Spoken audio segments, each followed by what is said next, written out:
thought the minority leader and the majority leader had come to an understanding as far as government business that we can pursue this session that we are undergoing.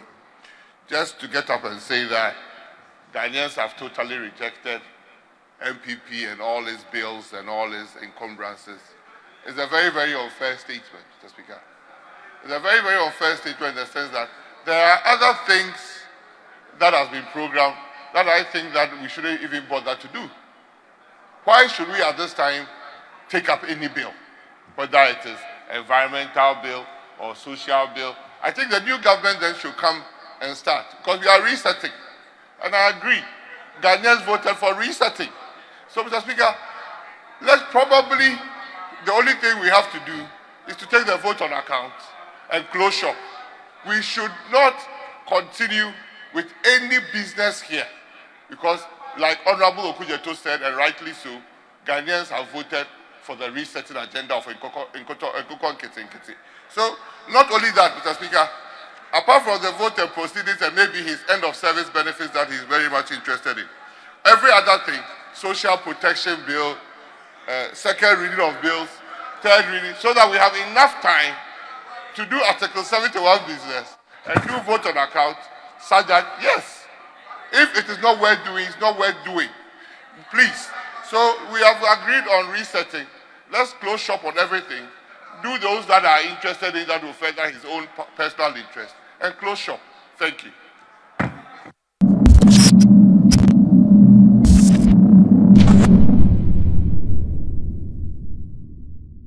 Honorable members, it's now the turn of the majority leader,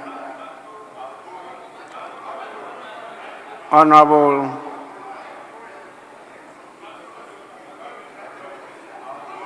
Ebenezer Afenyo-Markin.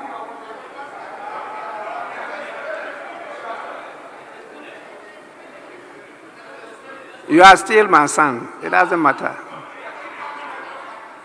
Mr. Speaker,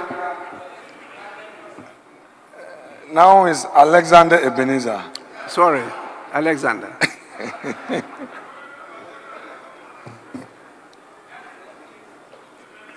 Mr. Speaker, let me take this opportunity to also welcome you into the House and welcome my colleagues, led by Dr. KCL Atufosin, back into this honorable chamber.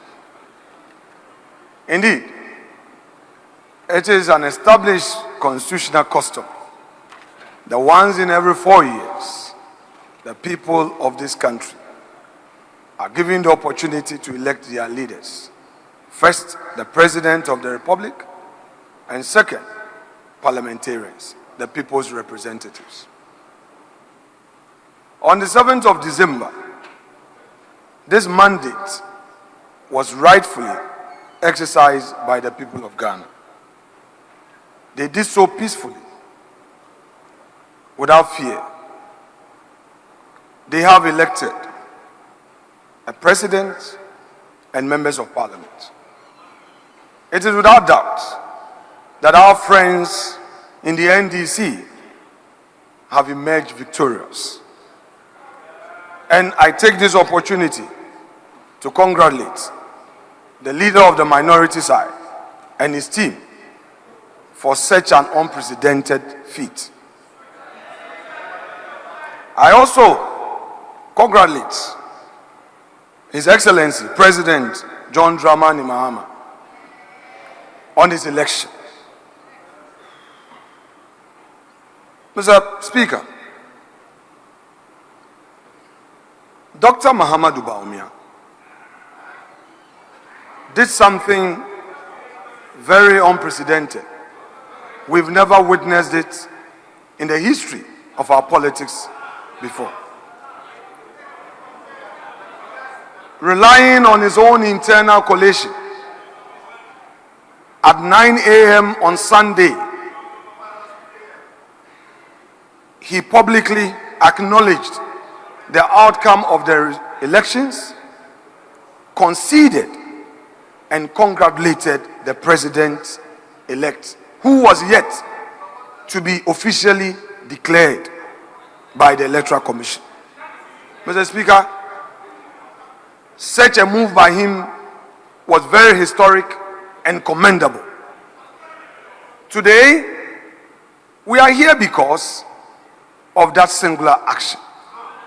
Today, we are here because all of us collective acknowledged that all we have is our democracy. Mr. Speaker, permit me to take us through memory lane. Mr. Speaker, in 1997, after the 1996 elections, the NDC received an overwhelming victory, and the NPP had only 61 in this chamber.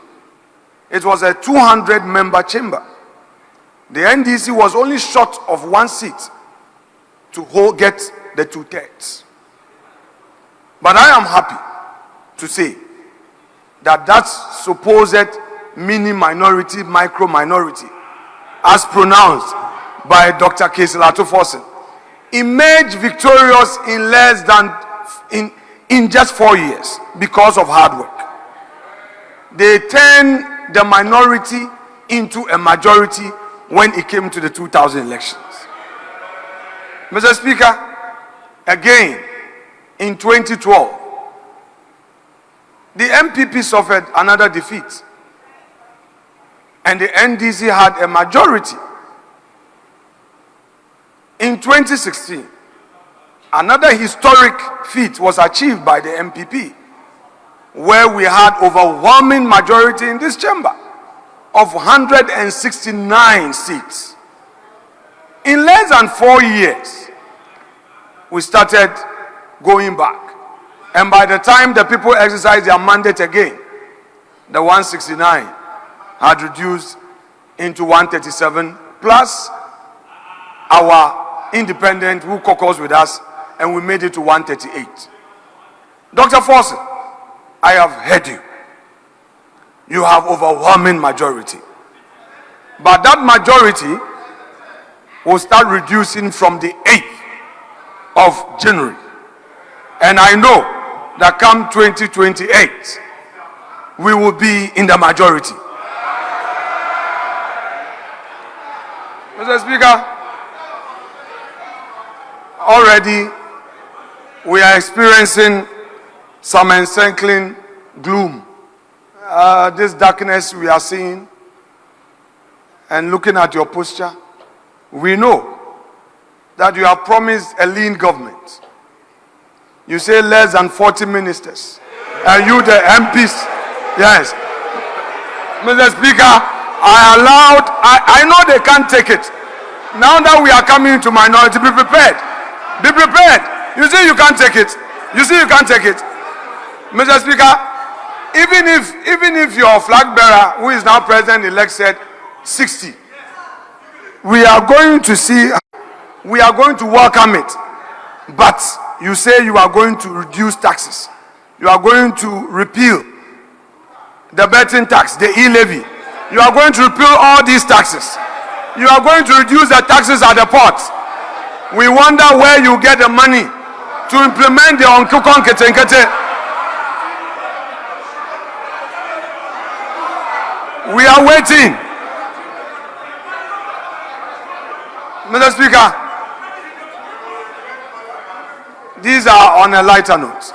But Mr. Speaker, clearly, this is a time for us to reflect, particularly those of us getting into opposition. Indeed, no party can run a perfect government in this country. When you get into government, whilst you are happy to implement your policies, you are likely to make some mistakes. We concede that some mistakes were made. We concede that we couldn't have done everything perfect. The people have spoken, we've accepted it. But Mr. Speaker, the coming days and years will reveal the true colors of this umbrella. And the elephant will be watching keenly in this chamber. Mr. Speaker, this House looks forward to a leadership that will keep us going and keep the lights on in this chamber. Mr. Speaker, let me commend you for the 4 years of your leadership in this house. Mr. Speaker, we may have our disagreements, but it is obvious that members' warfare have been key to your leadership. Nobody can take it away from you.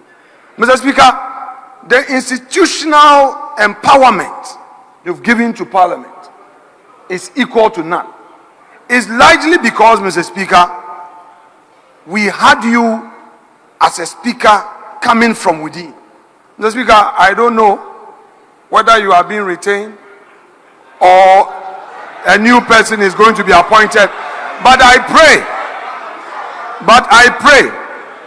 that if they decide, Mr. Speaker, if they sack you, Mr. Speaker, of all that you've done for them, they are going to sack you. Of all that Mr. Speaker has done for you, you are going to sack Mr. Speaker. We will see. Mr. Speaker, if they decide to retain you, I know Parliament is going to benefit. But should they decide to retire you, Mr. Speaker, they can do it. Oh, they can do it. They are unpredictable. They can do it. If they decide to retain you, the happiness of this house will gather further momentum. However, if the new government decides to bring a new speaker, that speaker should come from within. We don't want an outsider. We want somebody from within who would understand us.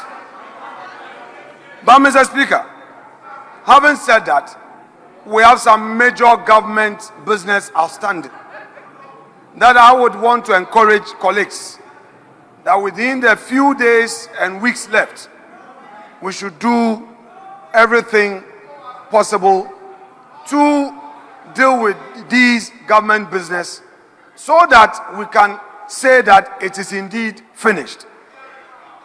Mr. Speaker, there are also some important welfare matters that I would want to pledge to my colleagues, that together with my colleague Dr. Casey Latufosen, who by virtue of his position in the transitional arrangement so far, I know he would understand the need to cooperate to ensure the happiness of members.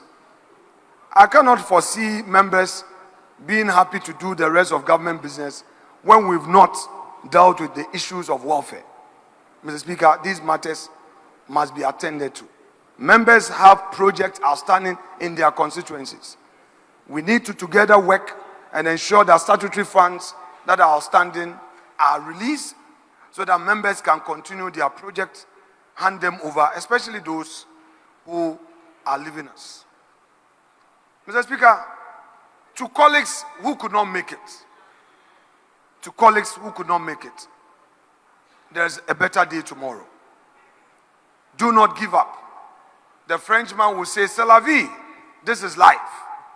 There are good days and bad days. If you lost, get back to the people, understand them, do some research, and I'm quite sure that upon that and reflection, you'll be better prepared for a better day tomorrow. There are some amongst us who lost elections and came back. Go to them, consult them, and engage them. And if you are desirous of remaining in public life, I'm sure you'll make it the next time around. For those of us who have won, let us be mindful of the needs of our people. We should really evaluate, assess, and critically analyze our votes. Those that were coming down, we should know what the people are telling us so that we'll be better prepared for the next election in terms of the decisions that we will take. Mr. Speaker, with this, I would want to again welcome colleagues and thank also the parliamentary service staff. They've been our silent enablers, encouraging us, supporting us. You know, Mr. Speaker, they make us function and function effectively. To them, I say thank you. We appreciate your work in silence. God will richly bless you for all you do in silence for the benefit of the people's representatives. Mr. Speaker, without more, let me thank you for this opportunity, and I say may God bless this house. Thank you.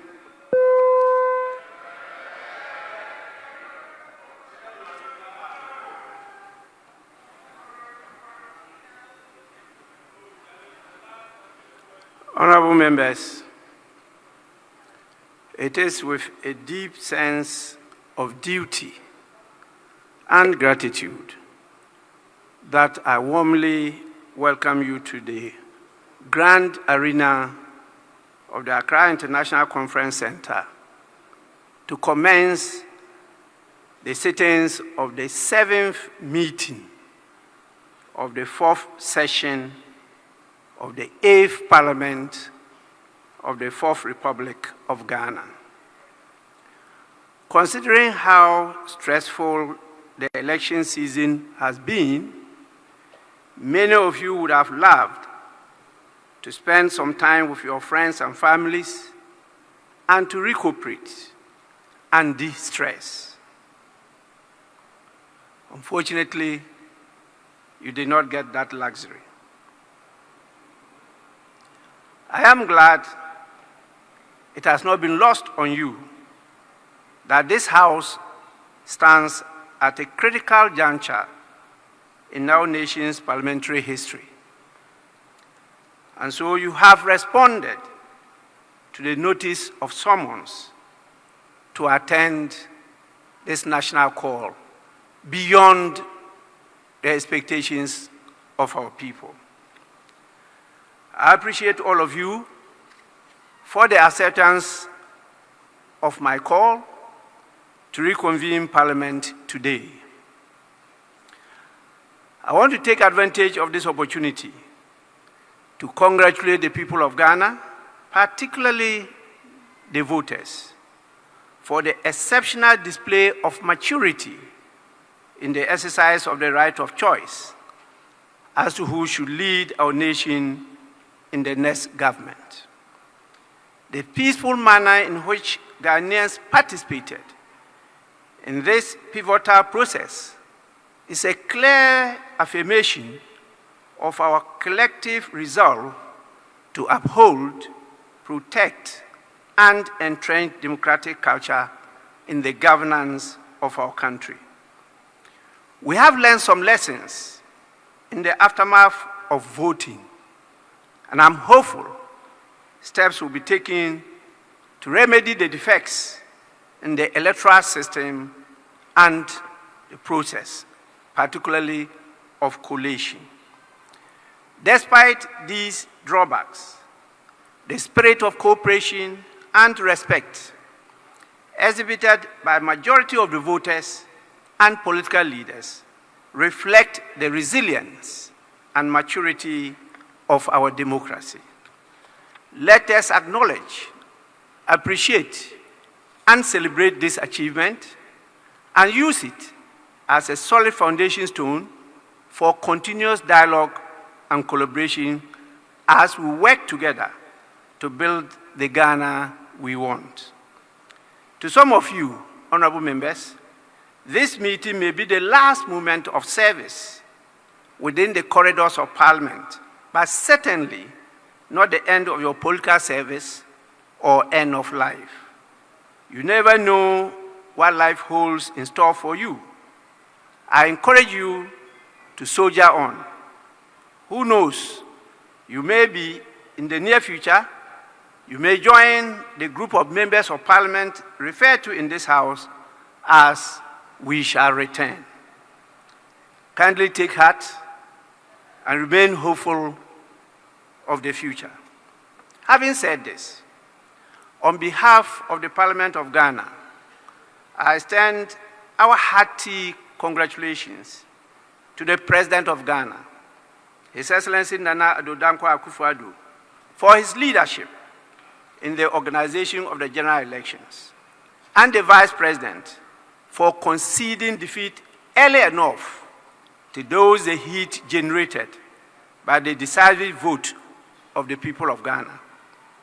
I'll also, on your behalf, applaud the President-elect, His Excellency John Dramani Mahama, the Vice President-elect, Her Excellency Professor Nana Jane Opoku Ajiman, for scoring an emphatic victory and a heavy mandate of Ghanaians at the just ended general elections. I need not remind anyone of the saying, to whom much is given, much is expected. Your promise to reset Ghana has been massively endorsed by the voters, and you cannot afford to disappoint them. I trust Parliament will be a reliable partner and a gatekeeper to ensure a just delivery of that promise. Many opportunities have been unleashed and many more myths broken by this victory. But I'm very, very happy that we did not just pass the law on gender for nothing. It has already shown some fruits. Her Excellency's ascendancy to the position of the Vice President of this nation has not just opened the door, it has opened doors. And I'm happy with her promise that she's going to keep the doors open for many more to take advantage of and to improve the living standard of our people. Ghana's democracy is the ultimate winner of these elections. We are definitely on the right course. And I want to encourage all to continue in that right direction. Honorable members, this meeting is for a few days, being a product of a culmination of teething problems of our fourth attempt at democratic governance. I take this opportunity to acknowledge the commitment, resilience, and dedication that some of you, honorable members, have made and displayed to ensure that the term of this Parliament ends successfully. Together, we have maneuvered and creditably navigated through, for the first time, an unexpected hung Parliament with its unprecedented challenges. Despite our failings as legislators and leaders, Ghanaians held their peace and endured with admirable patience and tolerance. I take this opportunity to commend all Ghanaians for the show and demonstration of democratic maturity. As we prepare to embark on this penultimate meeting, we have, honorable members, work to do. We have a duty to perform. We have a parliament to strengthen, and we have a nation to build. The business of this House is far from complete, and the legislative priorities before us demand nothing short of our loyal service, utmost dedication, focus, and firm action. Several crucial private and public bills, tax and financial requisitions, international agreements, and committee reports are pending and at various stages of consideration. Unfortunately, the season and time are not in favor of a heavy work schedule as detailed out on the order paper. We are compelled, in the circumstances, to be realistic and to prioritize business. Unless we abandon the interests of the people and nation, there is no way the long list of government business on the order paper could be done within this limited period of time before the end of the term of office of this Parliament. Consequently, I propose the House considers the following items as priority business. 1, expenditure in advance of appropriation bill 2024. 2, environmental protection bill 2024. The consideration of the clauses of this bill has been taken already. It's just left with the third reading only. 3, Boundary Commission Bill 2024. This is a very urgent bill due to the state of insecurity in the world, particularly our sub-region, West Africa. So the Social Protection Bill 2023 as number 4, Parliament Transition Bill 2023, the Parliamentary Service Bill 2024, and a few Public Accounts Committee reports, which, if not taken, will lapse and have to be referred to a new committee in the 9th Parliament. And I believe that will cause irreparable damage to our economy. The 2 bills sponsored by Parliament are essential in refining the processes involved in the peaceful transfer of the management and administration of Parliament to prevent the occurrence of the ugly incidents at the birth of the 8th Parliament. It is time the House takes a decisive action to enact a law to strand out in clear terms the processes and procedures of transition from one Parliament to the other. The Presidential Transition Act 2012 is a shining precedent for the executive arm of government. Additionally, the long-awaited International Business and Economic Transactions Bill, which is pivotal in positioning Ghana as a key player in the global economic arena, ought to be considered. I'm, however, giving a signal that this is unlikely to happen because of the nature of the bill. But I believe that this bill lays the groundwork for more robust, clear, and transparent international economic engagements, enhancing investor confidence while safeguarding our national interests. I urge the Business Committee and leadership of the House to sequence the programming of these essential legislative items. Honorable members, let us end this Parliament on a good note. It is essential as leaders for us to act to preserve the gains of our democracy. In summary, I emphasize our sacred mandate to serve the people of Ghana. This sacred mandate remains active until the end of this parliamentary term, and nobody should forget of that. Once more, you are all warmly welcome, and I thank you for your attention. Honorable members, we will now move to the next item, definitely our usual item of correction of votes and proceedings and official reports. I have 2 additions. The first, dated Tuesday, 22nd October 2024. I hope members have copies of that. And so we start with the Tuesday, 22nd October 2024, page 1.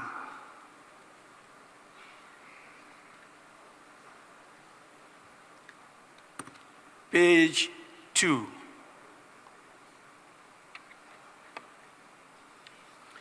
Page 3.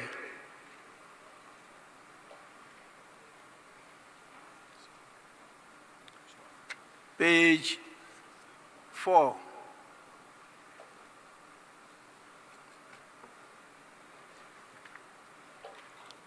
Page 5. Sorry, page 4. Honorable Member for West Central. Thank you. Mr. Speaker. Mr. Speaker, I just want to draw attention to the fact that you adjourned out because there was no quorum. But if you look at the total number of people listed here, you have 171. It does contradict the reason you adjourned the House. Purposely for lack of quorum. And you have 171. I just wonder how it is. And the report is saying that the caucus, the majority caucus, did not attend the House. So it kind of contradicts the essence of the reasons you close the, you adjourned. Thank you.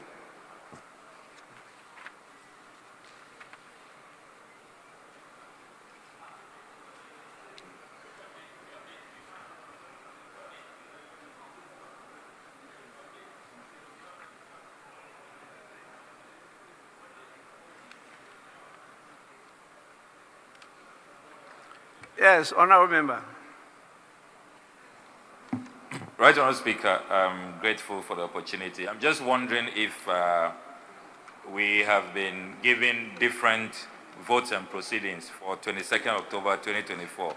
Because, right, Honourable Speaker, what I have has 120 members, not 170 as Honourable Pelpo has. So that's Tuesday, 22nd October 2024. I have 120 members present, 7 members absent with permission, and then, Mr. Speaker, 148 members absent without permission. That's what I have. So I don't know if we have been issued with different votes and proceedings for Tuesday, 22nd October 2024.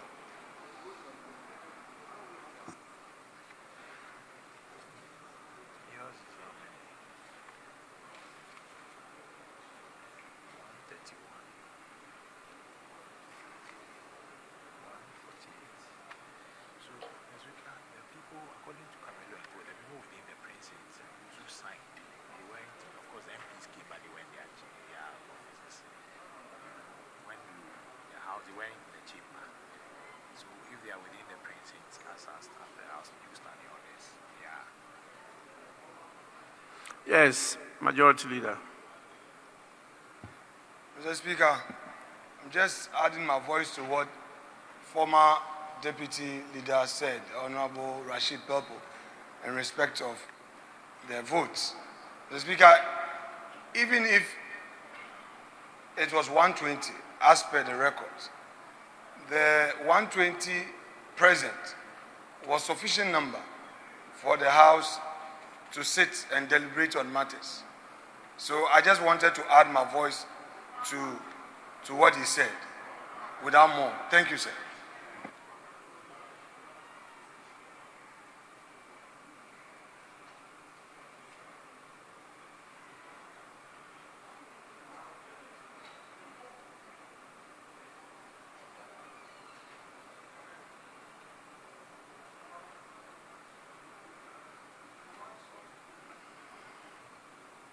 Yes. Again, Honorable Ablakwa. Hello? Yeah, I'm grateful, Right Honourable Speaker. Right Honourable Speaker, I rise to draw the attention of the Honourable Majority Leader that the intervention he just made has been settled by the Right Honourable Speaker. If the Majority Leader pays regard to page 8, paragraph 7.3, the Speaker explained that, quote, the Right Honourable Speaker indicated that per Article 102 of the 1992 Constitution and Order 64.1 of the Standing Orders of Parliament, the House had quorum to transact business. However, per Article 1041 of the Constitution, the House did not have the numbers to take decisions. So the matter was addressed by the Right Honourable Speaker. So that intervention that we had the numbers to proceed and all of that, Mr. Speaker, we only had the numbers to form a quorum, but we didn't have the numbers to take a decision. under Article 1041, which the Right Honourable Speaker properly addressed. So I don't know where the majority leader is going with this. You are leading us astray. And if we can focus on the correct vote and proceedings, if we do have the same vote and proceedings for Tuesday, 22nd October 2024, I think that will be helpful. Yes, Majority Leader. Mr. Speaker, before I respond to my respected colleague, and I know that he wasn't attempting to challenge me on procedure. In the least, my procedure is good. Mr. Speaker, you made me aware some time ago, and this is a preliminary comment before I come to his issue, that sometimes a speaker may have to make a mistake to ensure that democracy survives. So, Mr. Speaker, this you told me some time ago, that sometimes some mistakes are necessary. I'm referring to Mr. Speaker. Mr. Speaker, I'm saying that sometimes some mistakes are made just to get things done. So I have said that in jest. But let me go to the issue. The issue raised by Honorable Pelpo was to the effect that the House was adjourned because there was no quorum to sit, not quorum to take decision. That was his argument. Mr. Speaker, that was his argument, that why is it that although we had sufficient numbers to proceed with the day's sitting. Mr. Speaker, in Parliament, we don't only sit to take decisions. We sit also to make statements. When it comes to statements, statements are made where a matter of national importance is considered, is debated. A motion could also be taken. It is only when it gets to the point of decision making that the secondary stage of quorum would have to be triggered. Mr. Speaker, the issue is the primary issue of quorum, which Honorable Pelpo wanted to draw the House's attention to the fact that we had quorum to sit. There wasn't any government business on the floor that day. So, Mr. Speaker, I want to take it that perhaps it was one of those necessary errors to get democracy going. But Mr. Speaker, there was no such issue of lack of quorum for the House to sit. And the 120 members present answers the question. Nobody should attempt to create confusion on this matter.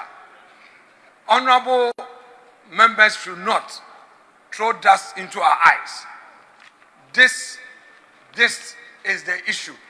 Hansard will capture the record. The vote is here that we had 120 members present. That is in respect of the 22nd of October 2024. It's here. The last person is Zidane Bed and Wata Zumo. Is here, Mr. Speaker. So the House was properly constituted to proceed with deliberations. And to undertake other legislative work. Thank you, Mr. Speaker.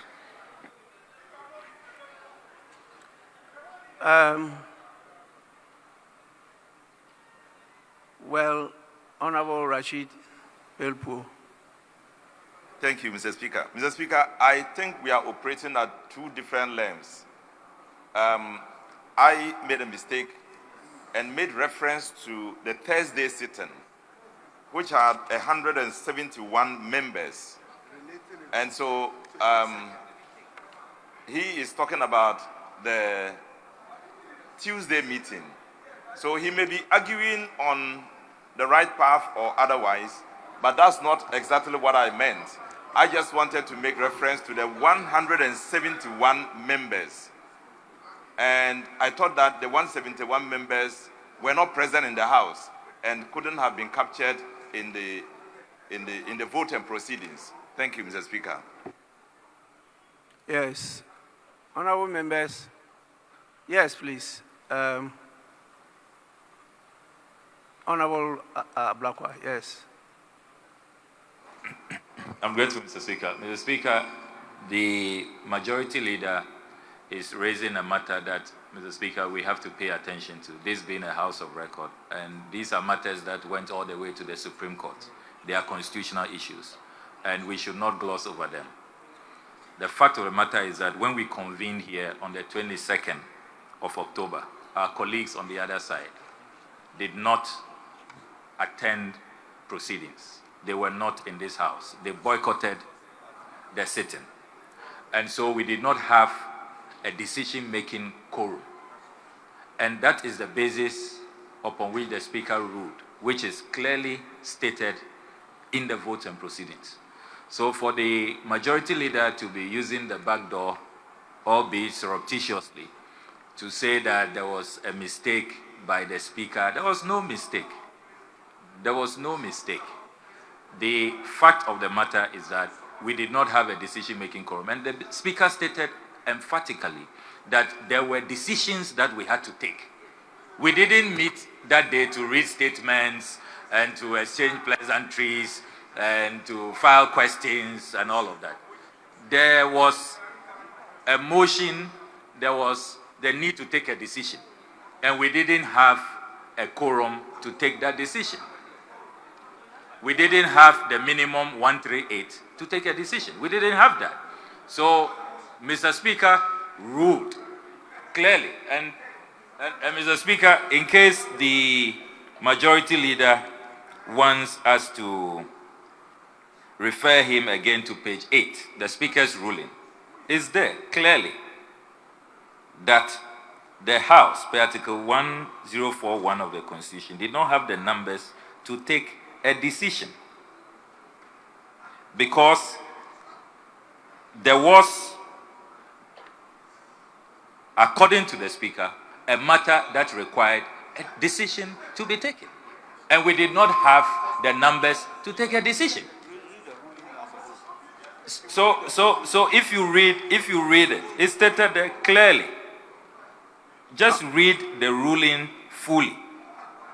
And you see that the Speaker was very, very clear that we were meeting to take decisions. And we did not have a quorum to take a decision. So Majority Leader, this is your attempt to use the back door to rewrite what had happened and to even suggest that the Speaker made a mistake. And you know our standing orders. If the Speaker made a mistake, have you come by motion to challenge the ruling of the Speaker? The Speaker's ruling has not been challenged. And that is the ruling of this House. That's what that's what the records reflect. So Mr. Speaker, I think that we have to really make progress. The Speaker has not made a mistake. What transpired here is clear. You called for an emergency sitting. You ran away. You didn't show up. We were here. You were nowhere to be found. I actually thought you used this opportunity to apologize to Mr. Speaker and all of us who had to leave our campaigns and come to this House, and indeed the entire Ghanaian populace. So, Honorable Afenyo Makin, you should be apologizing to us, to Mr. Speaker and Ghanaians, not trying to distort what happened in this House, which has been accurately reflected per our records. Yes, Honorable Matthew Opoku Prempe. Thank you, Mr. Speaker. Mr. Speaker, you just called for correction of votes and proceedings. It is entirely in the bosom of the House that if a mistake has been done, we correct it now.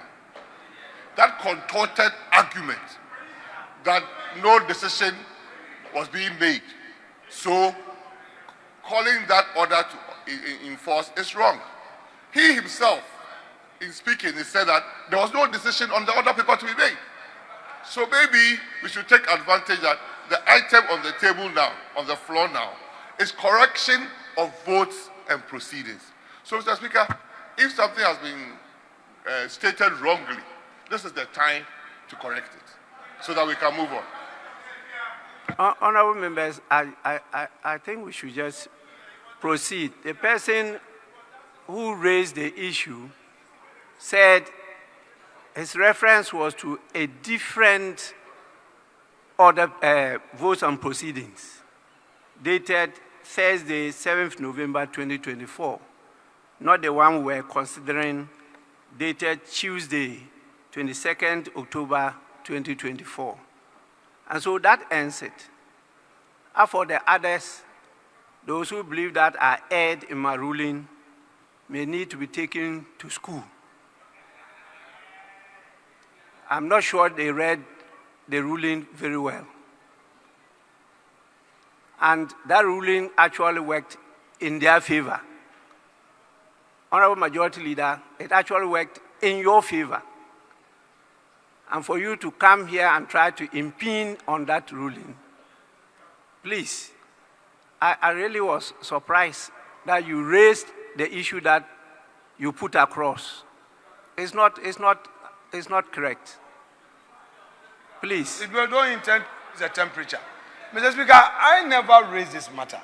Honorable Rashid. I'm not saying you raised the matter. I've not said that. Mr. Speaker, calm but down. you gave an example that I told you. I'm sure you are talking about maybe in private. No, Mr. Speaker, that that's sometimes different. the speaker errs. Mr. Speaker, not on this occasion. It was not related to this. Mr. Speaker, it's not related to this. Mr. Speaker, today is the first day. Don't mind them. They are provoking you. Don't mind them. It is not like, Mr. Speaker, don't mind them. Don't be provoked. Mr. Speaker, be a very happy man. I beg you. I don't want them Don't worry, I will never be provoked. Mr. Speaker, that's but okay. the public, they are listening to us. Mr. Speaker, I didn't relate it. You know, I beg you. And the public will be misled. I gave about 3 reasons. And I'm sure you didn't avert your mind to the 3rd reason. For the reason why I adjourned, actually not suspend, I adjourned the meeting indefinitely. And I listened to some of you debate this matter on air. And I thought you should have been commending me for adjourning it, but you were rather condemning me for doing so. It saddened me, but I understand the arena we are in. And so I've taken it cool in my stride. As we go along, we'll have to deepen the orientation and training of members of parliament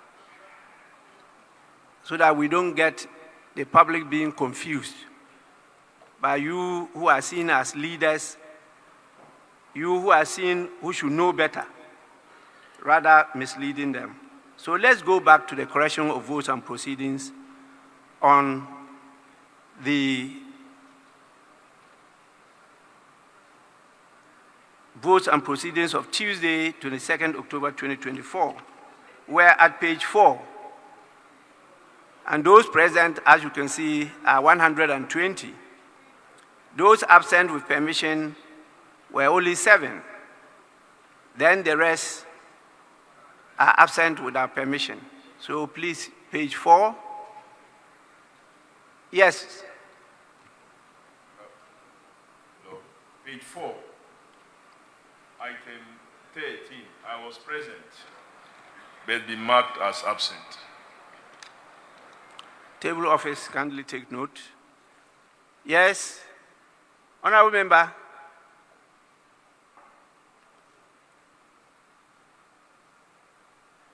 Are you on your feet to,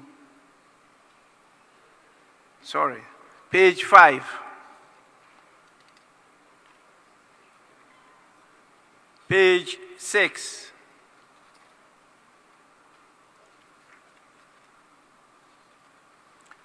Page 7. Yes. Honorable Oseiche Mensah Bonsu. Speaker, page 6. item numbered as 98.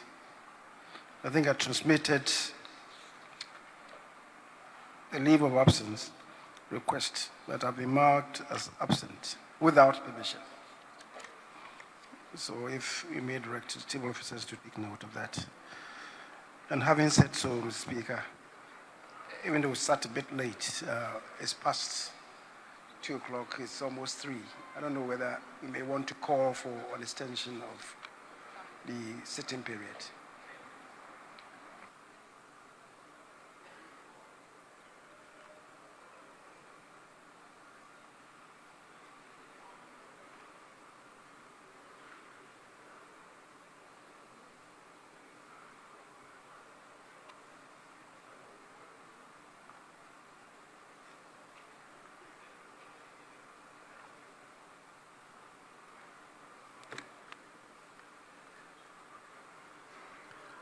Yes, I may need to look at our new standing orders.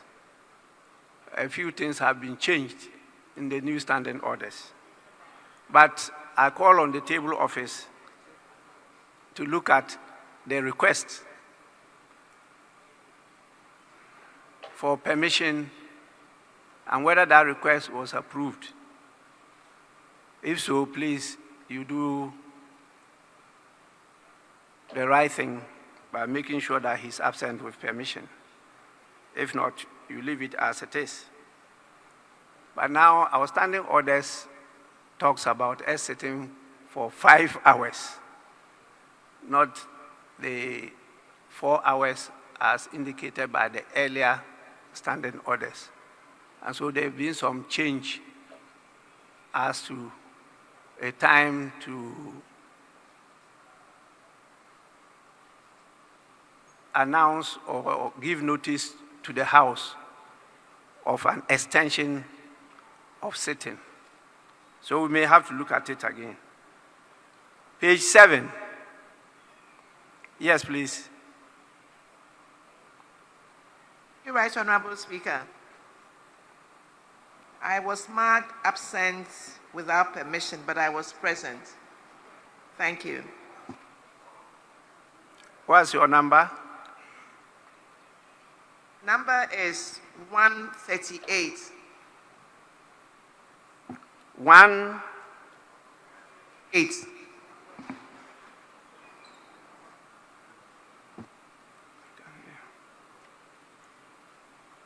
$138.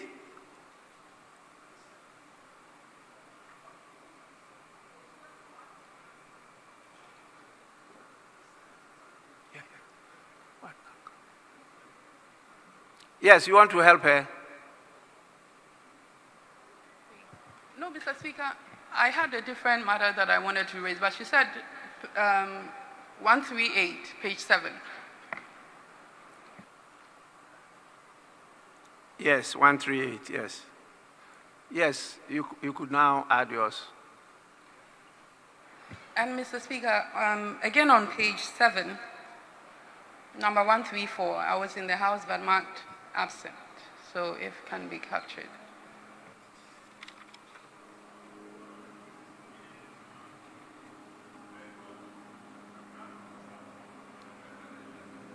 Are you sure that day you were in the House? Mr. Speaker, yes. And I even granted an interview on that day. I came in and my members had done the press conference and left. But at least I was in the chamber, and it should reflect as such. If we are here independently representing our people, on that day, I was here, and I granted an interview after that. Yes, table office, kindly take note of that. Page 8. Yes, sorry, page 7. 7. Mr. Speaker, number 115. I was present that day, but not absent. Thank you. Number 115, kindly take note. Yes. Speaker, thank you. Page 6, number 69. I was present in the chamber. Thank you.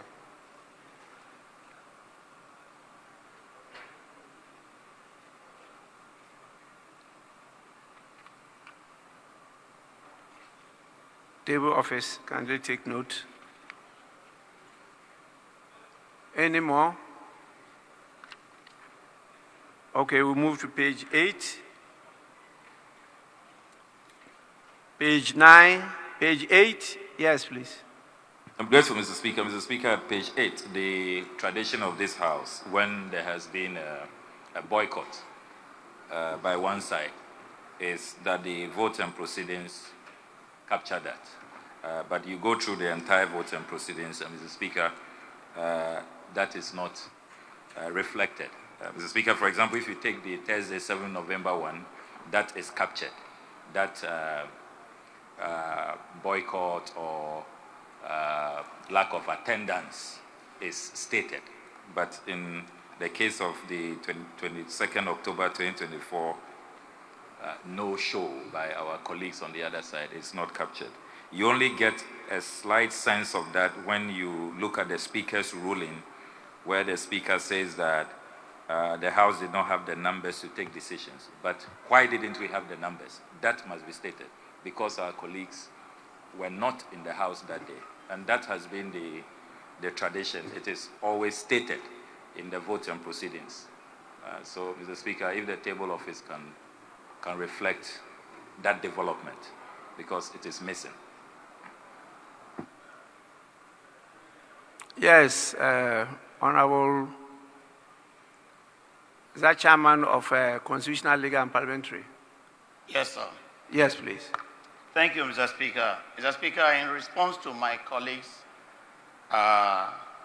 correction, I do not think that we were in the House and we walked out. That's what we call boycott.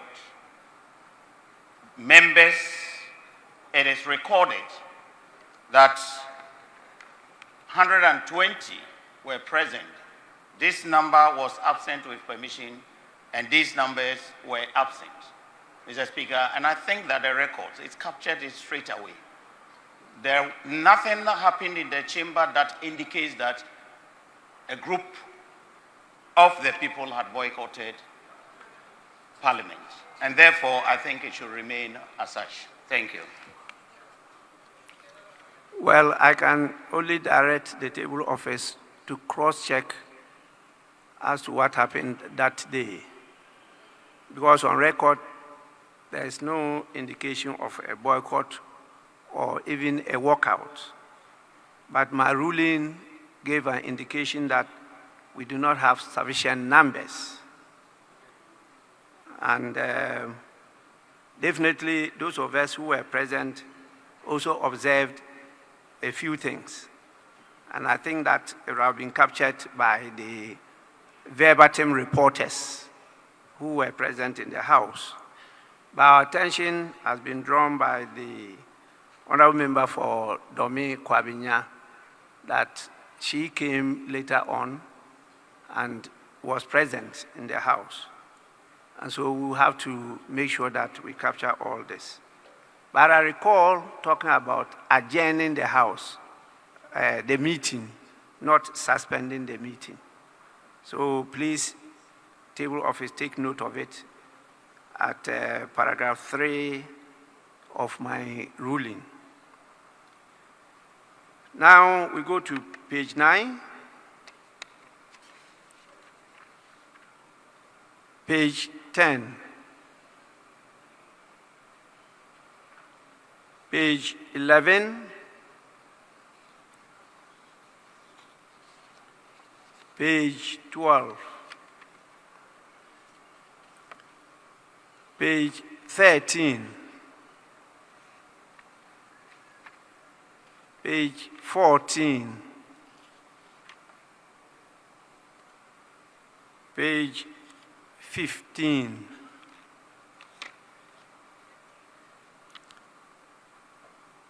Page 16.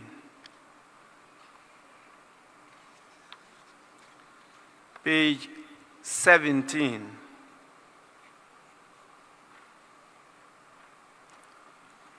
Honorable members, in the absence of any further corrections, the votes and proceedings of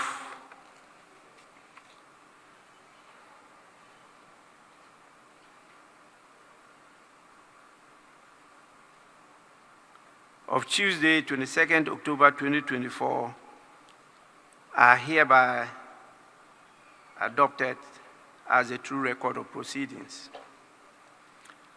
We now take Thursday, 7th November 2024, page 1, page 2, page 3,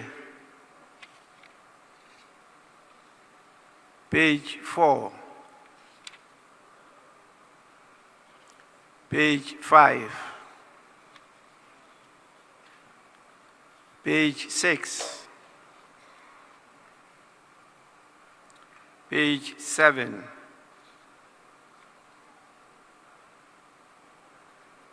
page 7. Yes, please.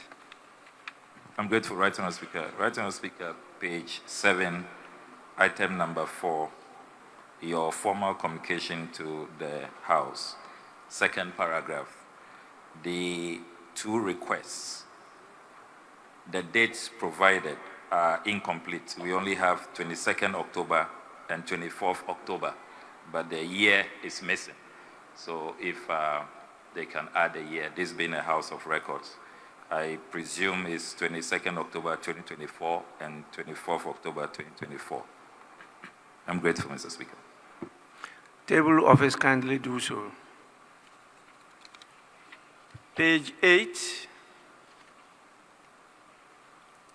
Honorable members, the votes and proceedings of the emergency sitting dated Thursday, 7th November 2024, as corrected, are adopted as a true record of proceedings. We now move to the official reports, and I have 4 copies of different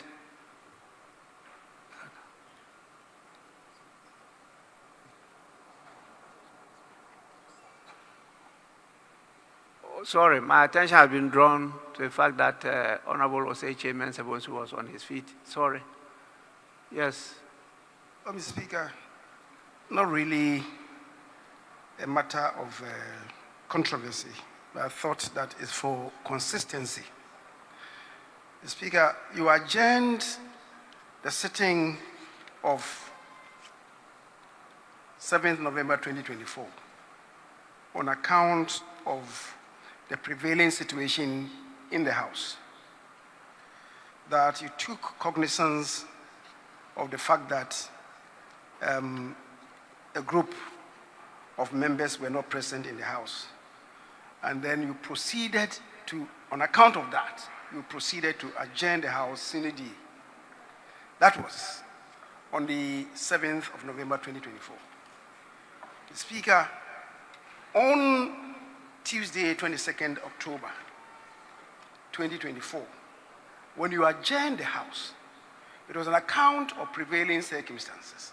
1, and you yourself mentioned it, the prevailing circumstances. 2, the question on the composition and constitution of Parliament.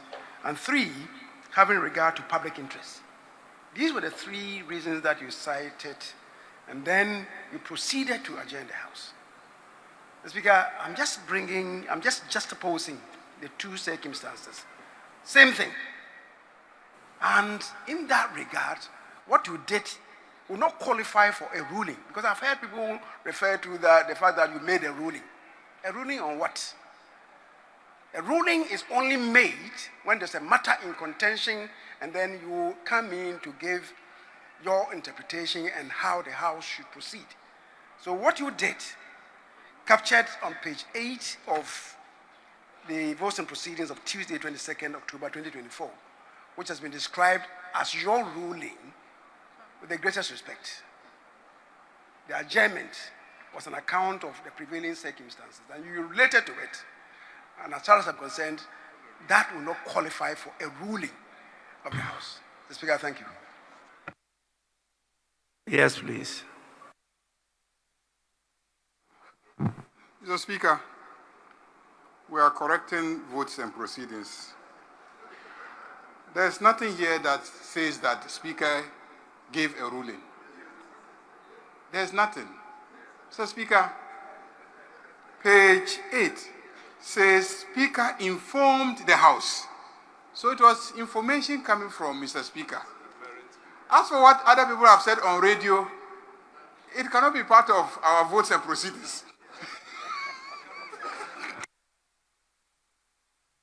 Well, I take it that the word ruling has been used loosely because the votes and proceedings are very clear. They refer to what happened that day as formal communications. On both instances, it's captured there as formal communications. But what is generally understood by many, particularly the public, is ruling. And so we are all caught up. Even I have fallen a number of times into that trap, and I've used it a number of times. So it's not a formal ruling, but just communication to the House. And I think that the former majority leader was drawing our attention to it. But Honorable Mama Yarga is right. We are correcting the votes and proceedings of the House, and there's nothing referred there to ruling. It's just information to members. It's a formal communication. Yes, Member of Parliament for Domi Kwabinya. Thank you very much, Mr. Speaker. Mr. Speaker, also to take you back to the vote and proceedings, which you've already cleared, but I just want to draw your attention to something on page 14 about the Committee on Employment, Labor Relations and Pensions. Honorable Comfort Doyo originally is not a member of the committee, but the matter that we were considering was bothering in her, or was happening in her constituency. And I remember that every time that we met, she made herself available. So if it can be captured as in attendance, at least it would capture the true reflection of what happened on that day. She's always been part of our meeting as the Member of Parliament in the Adan area where the electoral term issue occurred. Not as a member of the committee, but as the sitting Member of Parliament who has shown concern. Thank you. The table office kindly take note. Anyway, let's now look at the official report, starting with the one on the 5th July 2024, which is a Friday. The proceedings of that day has been captured verbatim in the official report. Any corrections? Honorable members. Yes, please. You don't have copies? No, right, Honorable Speaker. Yes, please. We don't have copies. What about the 9th, 10th, and 11th July? These are all none. Then we'll have to take it another day. Please, table office, take note of that and get copies across to members. Honorable members, we move to the next item. Business statement. Chairman, Business Committee.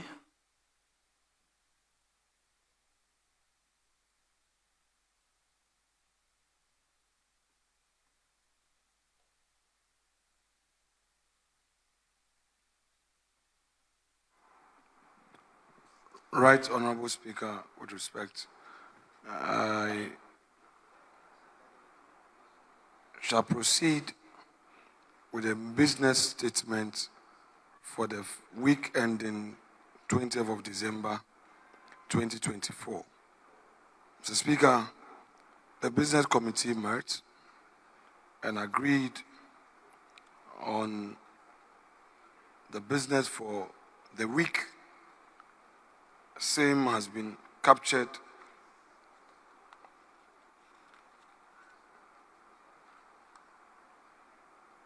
by a 9-page document signed by my very self and attached to this report. Mr. Speaker, per what we have, we expect to not only end on Friday, but Mr. Speaker, if you will permit, we may have to add Saturday to the sitting so that we could adjourn for the Christmas and then come back. Mr. Speaker, all these that have been proposed are conditioned on resolving some critical outstanding matters, particularly statutory payment and other matters that members expect action on. I expect the whips to take this matter up, the majority and the minority whips to take the outstanding statutory payment matters up so that it will pave the way for us to have a smooth deliberation for the week. The Speaker, the report has been circulated to all members, and I shall proceed to resume my seat and let's invite comment from members so that we bring a finality to the program for the week. Thank you very much, Mr. Speaker.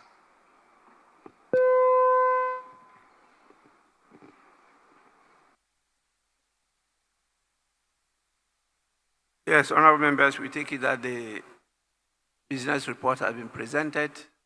Any comments? Yes, Honorable Haruna Idrisu.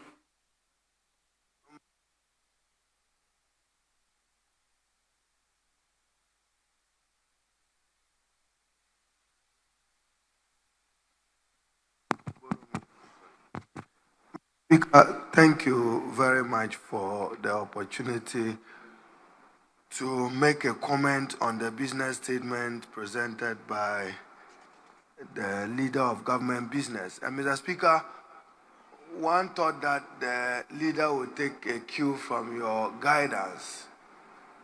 There are major developments in the country, and therefore, as a House, Mr. Speaker, one of the most important business this House should preoccupy itself with is the expenditure in advance of appropriation for January to March 2025. Arguably, Mr. Speaker, because the new government, which will assume the powers of government from 7th January, will have to put its act together in order to get a budget before the reconstituted parliament on midnight of 6th to 7th January. Therefore, what we are expected to do is to know, one, how the workers of this country will be taken care of in respect of compensation. Then, if there are interest payment commitments on loans in order that the country does not stand in default, that would also be addressed. So, Mr. Speaker, whilst you are giving your comments, I'm not sure the leader was listening. So that is major business. As for wanting to commit the new administration to some of the policy guidance, Mr. Speaker, we note that this government has a mandate until midnight of 6th January. But cautiously, they should be guided that they are not committing the incoming administration to some fiscal and budget constraints with some of the decisions they want to make. So he should, as you guided, Mr. Speaker, some of it that he wants to, some of the business he wants to take, even though he says that he wants understanding and consensus, he should be guided and prioritize government business our first major business should be the expenditure in advance of appropriation. That this House must concern itself with. The other business can wait. Thank you, Mr. Speaker. Yes, Honorable Blakwa. Right, Honorable Speaker.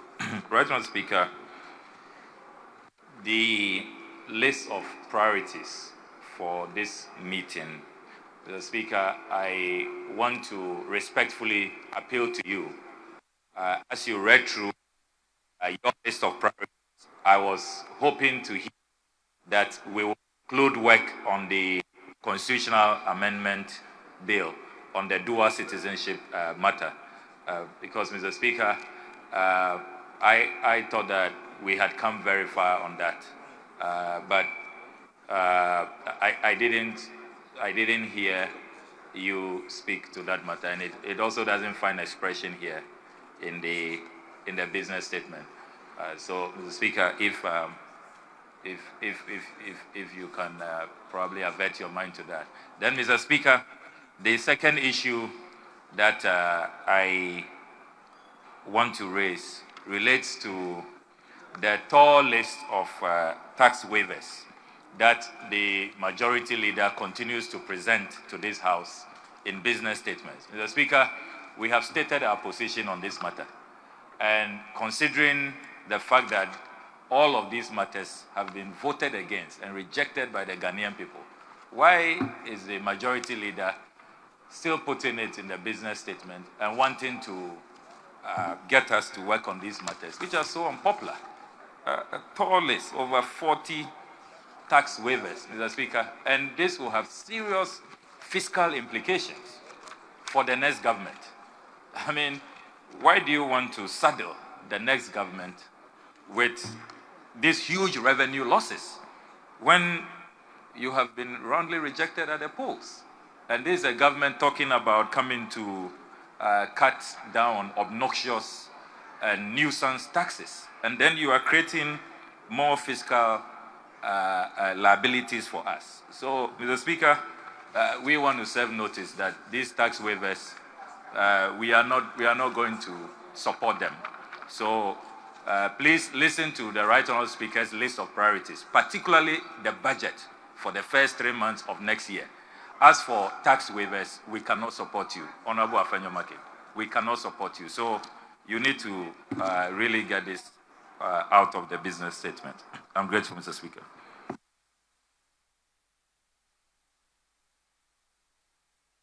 Yes, Chairman. Yes, Honorable Dr. Matthew Opoku-Prempeh. Opoku-Prempeh, yes. It's not hyphenated. It's not. It's not. Only the NAPO is together. Yes. Thank you, Mr. Speaker. Mr. Speaker, I thought the minority leader and the majority leader had come to an understanding as far as government business that we can pursue this session that we are undergoing.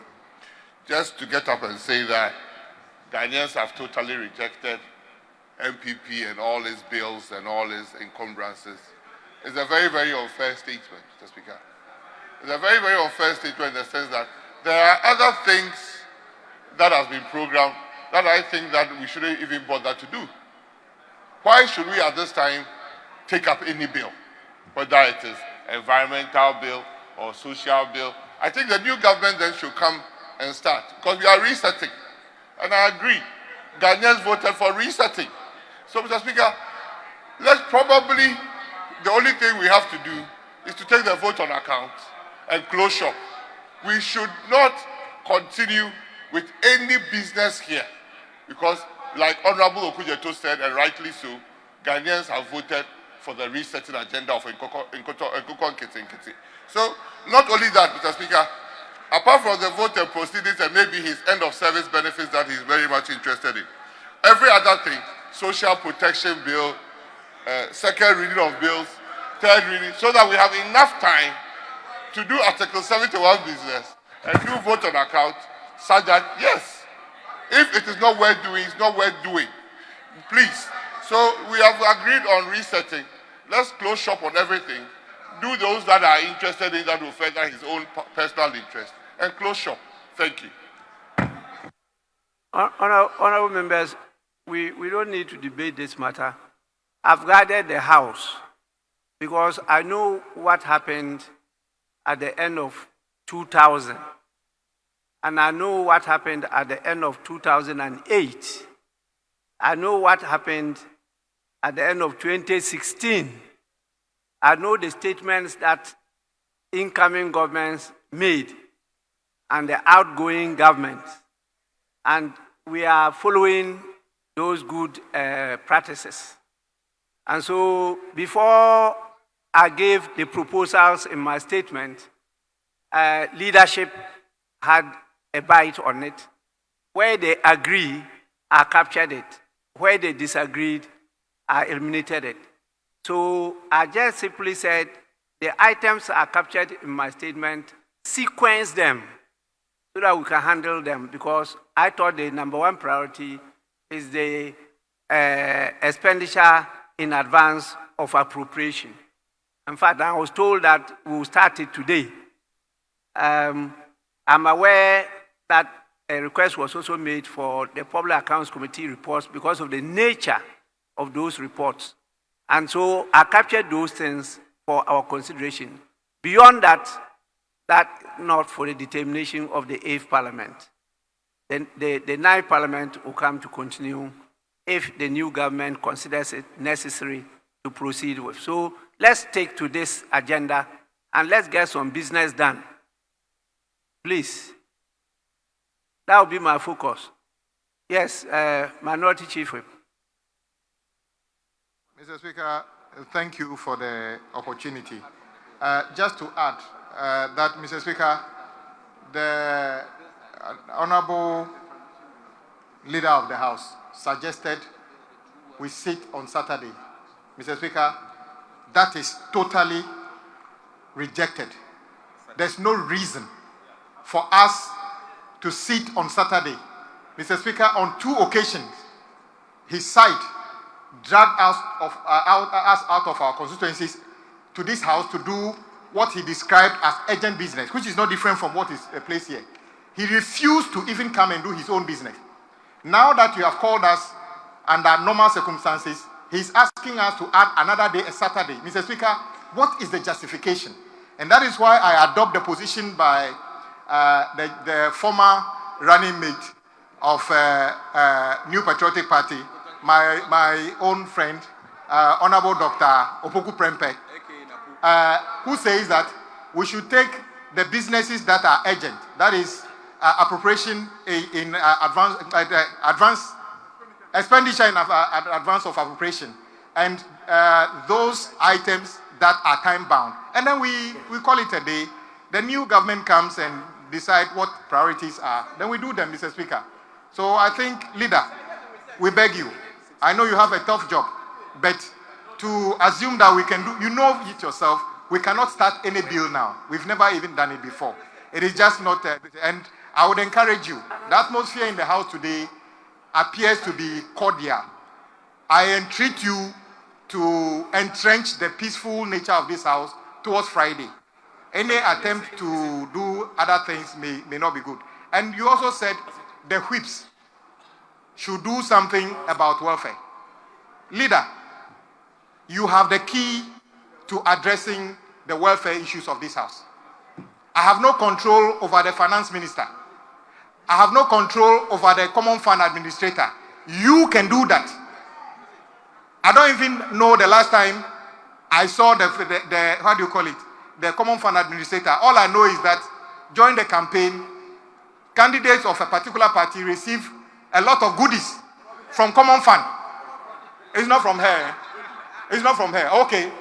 Honorable Dr. Poku Prempeh said that it's not from her. I just said, I didn't mention any name. I said they receive goodies. One particular party received goodies that appear to be goods from common fund. But if it's not from her, fine. But the only people who can cause the common fund administrator to disburse to the assemblies, the only person who can cause the common fund administrator to fulfill her mandate as in the constitution is you, not our side. But if he fails, maybe we would advise ourselves. So there is no shifting of responsibility. You have the opportunity. I've seen people call you majority leader today. Live to the expectation. We have 5 days to prove you are majority leader. Otherwise, we take it from you. I will reserve other comments.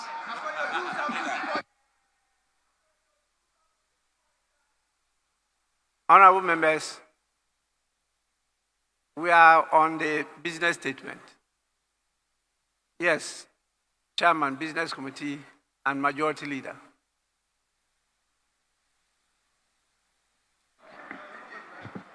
Mr. Speaker,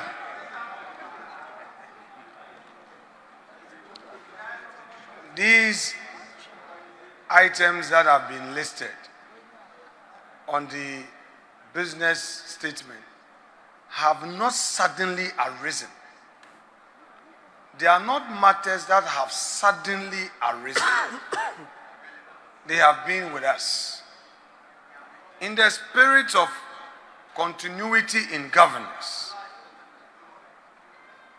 in the spirit of a certain novel precedence to guide tomorrow, I want to encourage my colleagues to cooperate with government to do this key government business. For instance, Mr. Speaker, my respected colleague Ablakwa of Norton stated that the incoming government intends to reduce taxes and deal with obnoxious the tax regime we have, according to him. If that were to be so, why will this same incoming government reject the 1D, 1F, which is giving an incentive? Because we don't want too many imposition of taxes on corporate Ghana. What this tax is doing, what this is doing, is to take away the taxes. You say that you are going to repeal taxes. We are giving an incentive. You say no.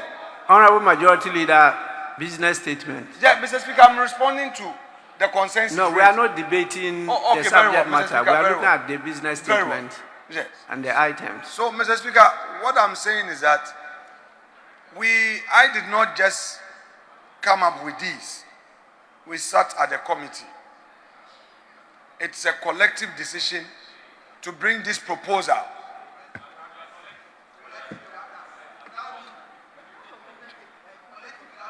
Mr. Speaker, they should know that they are coming into government too. This opposition posture, you better change. I mean, you are no more in opposition. You better stop that, your behavior. You should change your behavior. We should see signs of your readiness to govern and stop this violence, chaotic, bugaga thing. Stop. You are now... Honorable members, please. We are not just in a conversation. We are in a parliament and we have rules. These items found space on the order paper because they are pending business. And so if you look at the standing orders, you have to keep on capturing them on the standing orders because they are business before the House. They were earlier on admitted by the Speaker. They were presented to the House. They are before us and they are not completed. So they will always find space on the standard, in the order paper. But I have stated clearly that in view of the limitation of time and the season, we will not do justice to this business if we decide to take them now. As a result of that, we should take just a few key items that can keep the wheel of governance going and the public interest attended to. And that is why I mentioned those items, particularly as they've been agreed to by both sides of the House. And so let's take to that. The others, there will be no time to consider them if we really want to do good business for the people of Ghana. Please, let's move on. There are other things that I want to inform you. But yes, Minority Leader.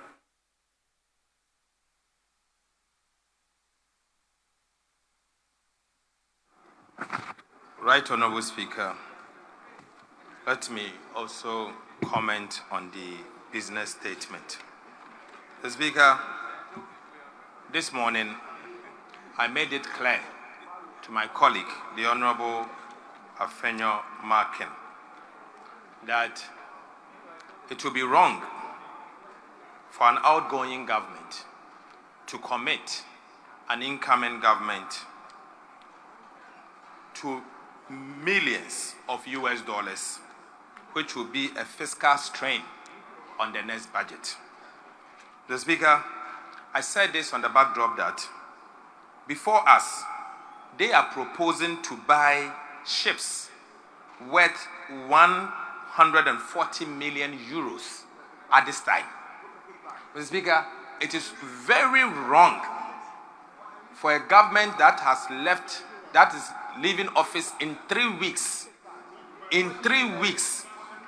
to commit 140 million euros. Mr. Speaker, if it is extremely important for the state, allow the new government to commit them. Right, Honorable Speaker, the tax exemptions before us, if approved, will have a fiscal burden in the next budget.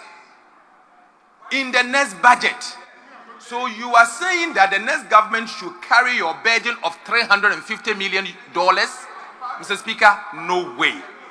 No way. It's not going to happen. Right, Honorable Speaker, as we speak, there is no 2025 budget. Activities before us cannot commit to the 2025 budget. You don't know the priorities of the next government. Look, I reviewed the Hansard before coming here. The Honorable Chairman Sir Bosu is a precedent to me. Okay, it's authority on this matter. In 2016, what he said to us, and it is for that reason why today we were not able to take the loan for Dam and Go Water. I brought Dam and Go Water before us. They said to us that you cannot commit the next government, and if it is urgent or important, allow the next government to take it. So, Mr. Speaker, issues that will commit this country, as long as our budget is concerned, Mr. Speaker, I beg to say that let us leave it for the next administration to handle. But there are other low-hanging fruits here, like the Environmental Protection Agency bill. It is only, we finished the bill, we have left with only the third reading. Mr. Speaker, that one, if you want to do it, you can do it. If you don't want it, the next minister responsible for environment will come and do it. But anything else, Mr. Speaker, it won't happen. It will not happen. Thank you.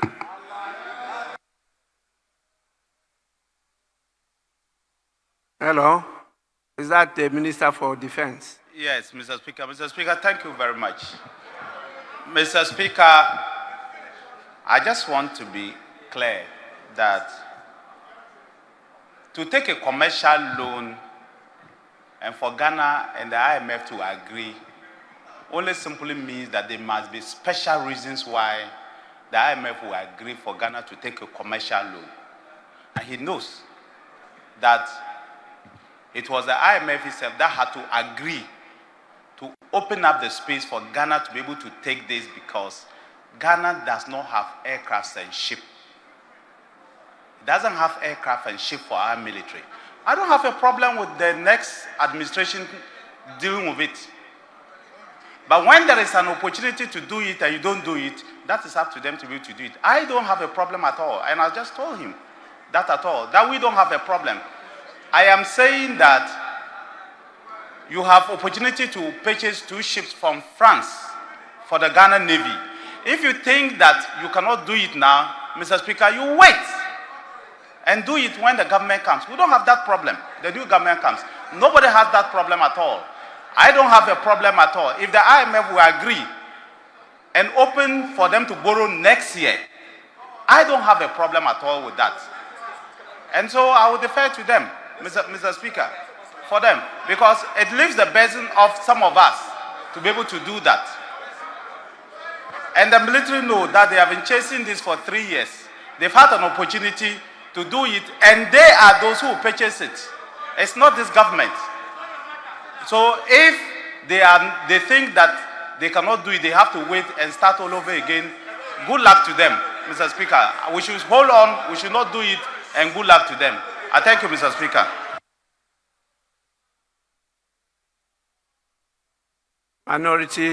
Deputy Minority Whip.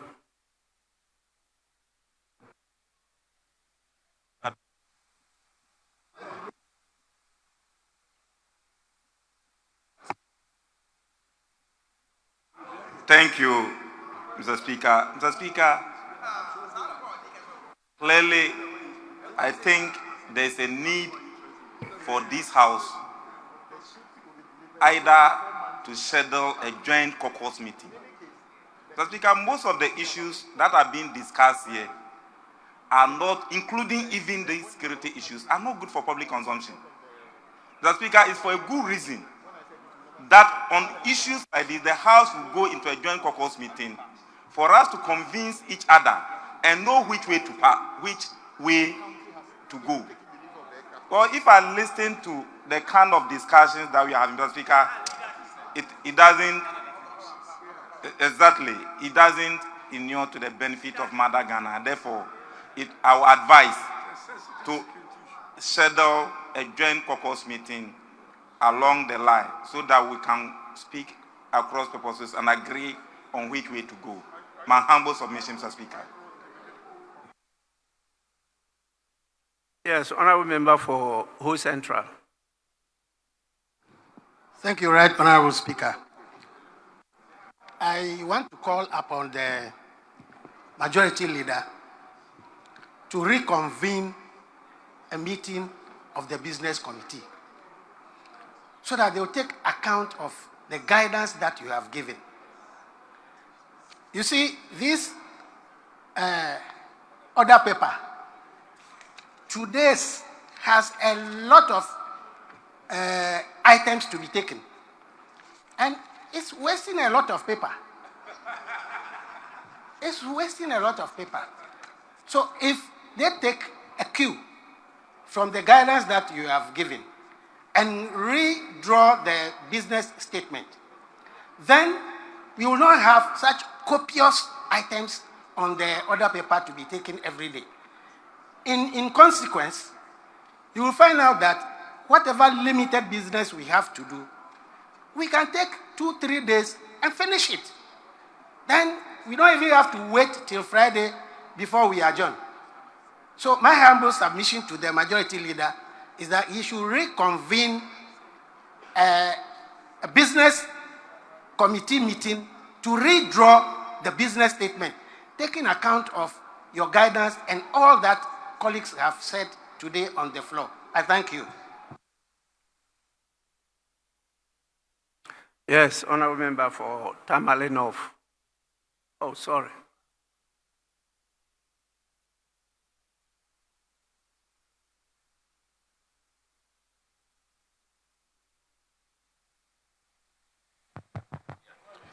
Thank you very much, Mr. Speaker, for the opportunity to contribute to the business statement that has been ably presented by the Majority Leader. Mr. Speaker, I will not wish to take part in the ongoing conversation on the other matters. I just want to crave your indulgence and make an appeal, Mr. Speaker, to you and the Business Committee to perhaps consider, even though the time is so short, space for a security briefing on the elections that has just taken place. Mr. Speaker, this government may not have the opportunity again to speak to this nation on how well or not they have handled security, especially in relation to the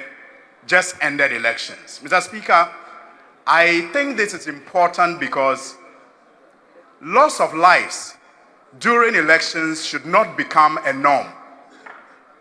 Our elections should not always record the loss of Ghanaian lives. Mr. Speaker, it's becoming one too many. The first time we recorded this was in the 2020 general elections, where about 6 to 7 lives were lost after the elections. 7 to 8 lives. Mr. Speaker, just this election that has gone by, we are told of about 2 or 3 lives that have been lost. Mr. Speaker, indeed, as we speak, a family in Tolong, in Yankpala, is preparing for a funeral tomorrow with about 15 others nursing various degrees of injuries.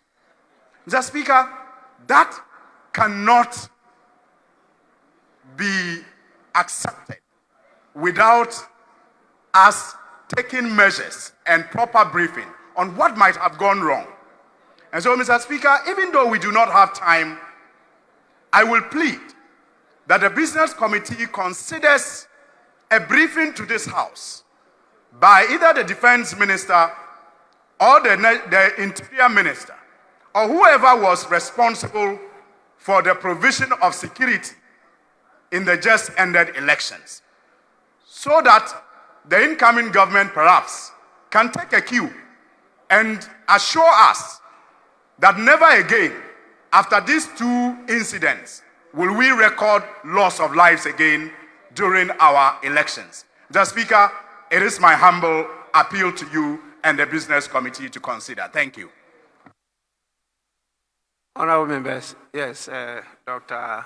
Opoku Prempeh, Thank you. before the Minister for Defense. Thank you, Mr. Speaker. Mr. Speaker, you ably and aptly described the agenda that has been agreed between the 2 leaders. Probably what we didn't do was to say that it is a restated business statement for the rest of the week. But we have gone round and round and round, and we are coming back with a consensus to say maybe the leadership should meet urgently and consider things that the 2 sides can agree so that we go on. Mr. Speaker, I also don't believe that we are going to sit here and pick and choose. If we are not going to, and we are left with only 1 or 2 items, let's do those 1 or 2 items and leave the incoming government with a free hand to operate as they want. But what has been agreed, vote on expenditure for the first quarter of next year and other matters that we all agree to. Let's do that, and we can rise in 2-3 days. I don't believe personally that we should go about doing first reading of a bill, second reading of a bill, third reading of a bill, because it all has implications on the fiscal balance of the country. There's not a single bill here that doesn't have got a cost implication for government. So let's leave it to them and let them inherit all the goodness of what we're trying to do and let them bring in all the badness that they are bringing so that Ghanaians will know the difference. Thank you, Mr. Speaker. Minister for Defense. Mr. Speaker, thank you very much. Mr. Speaker, I just want to support the position that, look, the business committee has met. We have never had a situation where the business committee has met and we have done everything. What we can do within the next 4 days, Mr. Speaker, let's do it. What is not possible, because if the 2 leaders or the leadership agree on what is possible, let's do it and move on. But Mr. Speaker, I want to respond to what my colleague said. We as a country agreed from 2008 that ministers of state, government functionaries, including the MMDs, so municipal chief executives, the DCEs, ministers of state, government officials, members of parliament cannot and should not be in charge of security when it comes to election matters. It should be left to the purview of the security services led by the police. So at the national level, it is the Inspector General of Police who is in charge of the security, the committee that oversees the security when it comes to election purposes. And at the regional level, it is the regional police commander who is in charge of it. And at district level, it is the district police commander who is in charge of it. And so that's how it is. There's an election committee at the national, at the regional, and at the district. If you are calling the Minister for Interior, he would just simply come and tell you he was not in charge of it. It's the IGP. If you call any other person, whether it's Defense or Interior or any of the ministers, they would just be there. They will have no answers, because at the day of before elections, the election and after election, is the security people who were in charge, led by the Inspector General of Police. And so if the Speaker things, or there's House things that they want to call the election security to come and brief this House. It cannot be members of, it cannot be ministers or government appointees, because they have no role. And in fact, it was good. It's good that the executive were not in charge of security. It's always been like that, because you cannot be a judge of your own court. It's wrong. And so that's why if you are calling somebody, it can only be the IGP and his team that will come and then you decide what happens. But I can say the record does not speak, or the record does not support your position that it was just 2020 and 2024 that people died out of election. I can tell you 2004 in Tolong, in Kumbungu, go and find out, and several other places, people lost their lives. But, Mr. Speaker, it's the decision of this House. If they want to call them, we can discuss these things. But just like somebody hinted, some of these discussions, it helps when we first do a committee of the whole, and after that, if we decide that there are some things that we want to talk to the public about, we can talk to the public about. I don't have any problem. If it's a public debate we want to do, we'll be willing to do a public debate on anything, anywhere, anytime, and any place. Thank you, Mr. Speaker. Honorable members, would we now proceed to adopt the report? And let me once again reiterate to all of you, particularly those of you who, as members of parliament, are given the opportunity to be ministers of state, together with the leader of government business. The Speaker presides over the business of the House. At least, even if not captured by our rules, the Speaker should have pre-knowledge of the business coming before the House. You don't bring business to the House and the Speaker gets to know of the business just on the order paper. How are you going to manage the debate on the business? These things we are talking about concerning the agreement between the Republic of Ghana and the military, I'm just seeing them on the order paper. I have no document, I have no briefing, I have nothing. And I'm expected by our rules to be the one admitting the business, and the business being referred to the business committee to deliberate upon and schedule for the consideration of the House. I've told you a number of times that please don't try to shortchange the Speaker's role in this matter. It's very important, because sometimes when you are having this debate, the Speaker is able to intervene to also draw attention to the national interest. And sometimes the Speaker prevails in doing that and is able to convince both sides of the House to adopt the business. But if the Speaker has no knowledge, there's nothing you can do. But I really had discussion with the leaders. And I also took note of what has happened in previous years. And that is why I guided the House as to the essential items, in fact, the critical items that we should consider within this week.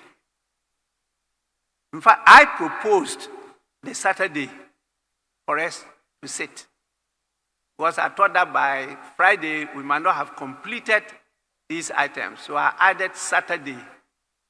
If need be, we should sit on Saturday to make sure that we complete them. Because after Saturday, we're going into the Christmas recess. In fact, Christmas break. And then by the time you return, it's around 28th. And you have some business around 28th, 29th, 30th, 31st, where you start making the necessary preparations for a transition. By our new standing orders, there are a number of things we have to do, including the government of the day, to pave way for the new government to take over. And so all this have been factored into the presentation I made. Once again, I want to urge you to be guided by that presentation. As we sit, we have the presidential transition team, the technical team working on the details of the transition. We have in the law, that is Act 845, the functions of the team. And there are some things that they have to do. And we in this House have a role to play.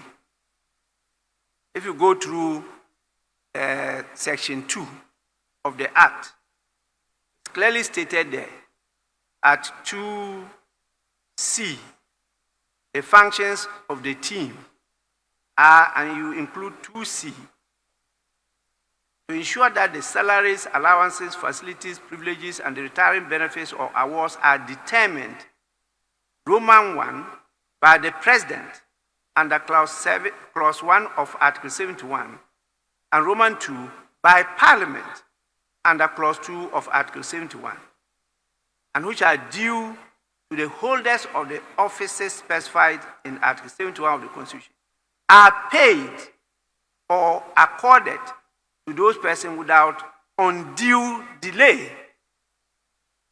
So we have a lot of work to do around that time. We know we are all agreed that there's a need for reforms. But until the reforms, these are end. And this involves a lot of public officials, not politicians, a lot of public officials who actually take what we call gratuity. Not Ex-Gratia, gratuity. So we need to find space for this. And I will propose that leaders to focus on that and put in place a committee in readiness to receive the report. I was expecting to get a copy of the report today. Unfortunately, it hasn't yet gotten to the destination. I haven't received anything like that. And so we want this House to have a dedicated committee or to constitute itself into a committee of the whole, so that immediately it arrives, you are able to go into the details and to present a report for the approval of the House. And that deals with the conditions of service for the executive and the judiciary. And so please, members, let's take note of that. We don't have the pleasure of time, and we need to hurry up on these critical matters, finish them before the end of this month, and then we can now pave the way to transit, because the intention is for the next Parliament to be sworn in not just on the 7th, but we are proposing, and it is stated in the law, the Presidential Transition Act 2012, that the election of the next Speaker be done 2 days to the end of the term of the Parliament. And so that you don't have to be doing elections on the 7th of the Speaker. It will be like with swearing in of the Speaker, who now swear in the members, including the deputy speakers. And that will give a very seamless transition for the House to move to swear in the President on the same day. So that our illustrious luminaries, the guests that we invite from other countries, don't come and spend the whole day waiting for us to banter over who is Speaker, elected Speaker on the floor of the House. So we are finding space for all this. So we don't have the leisure of time to be going back to consider very substantive, controversial matters. Please, let's have faith in each other and allow the governance as a continuum to lead us to develop our nation. I think this will be my last appeal, and I will not entertain anybody taking us backwards. So please, table office, tomorrow's order paper, make sure that you do the right thing by eliminating all this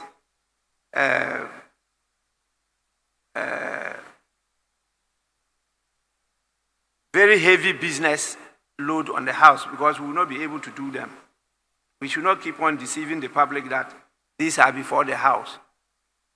On the issue of the Constitution Amendment Bill, that is very dear to my heart.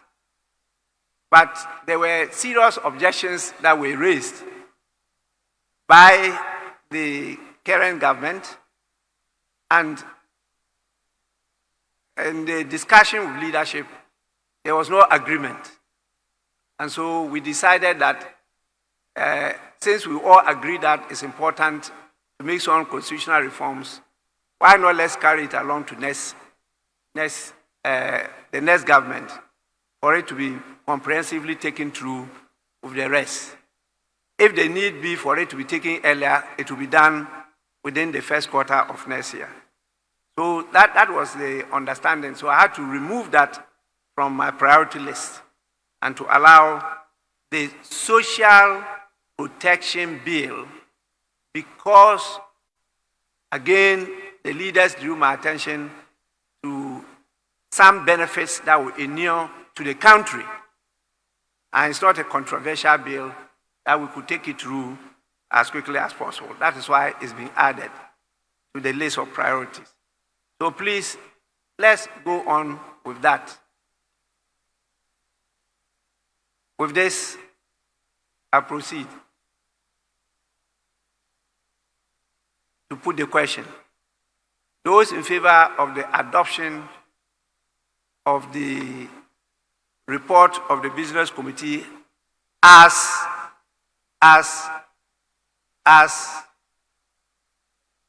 revised by members.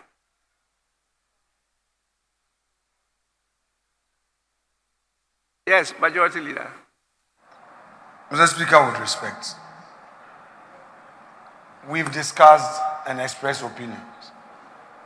My humble suggestion is that we should adopt the report subject to the issues raised so that, Mr. Speaker, we come back to the House. I mean, the adoption of the report is not a finality. So,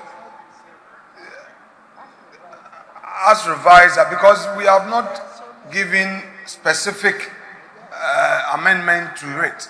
And we agreed as a House. And I'm surprised that the minority leader coming to the floor to again raise an objection on a matter that by consensus we've agreed. But that is politics, Mr. Speaker. An impression is being created as if these items are new items that have suddenly arisen. It is not the case. But it's okay, I'll rest my case. Majority Leader, it's not fair.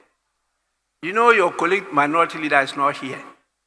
But both of you sat with me on this matter. Yes, and you never agreed. He is not there. Now you got up to say you agreed, and you are trying to talk about at the Business Committee level. I wasn't present there. The meeting I was present was me and the two of you. You did not even allow your colleagues in leadership to be part of that discussion. And you disagreed. So you don't get up to paint a picture as if he's reneging on something he has agreed to earlier on. That's not fair. Right, Mr. Speaker, I don't want to debate this matter, but Mr. Speaker, we had a business committee meeting, and I have signed a business committee report. Mr. Speaker, for me, if members have new issues to deal with, we can deal with them. But let us adopt the report without any condition. And then we can take other matters up. That's what I want to suggest to the House. Yes, honorable members, do we have to keep on debating this matter? Yes, okay. Speaker, truly, the honorable minority leader, when he got to the business committee meeting, the honorable majority leader was not there. So it is not like the two of them met at the business committee meeting. Leader, clear that. Secondly, the business committee meeting was supposed to be started at 9. The honorable majority last sent a message that they should send it to 10 a.m. By the time the honorable majority, Atufosin, got there, leader, you had convened the meeting and closed the meeting and left. When he got there, he disagreed and wanted the meeting to be reconvened because you misled him with the time.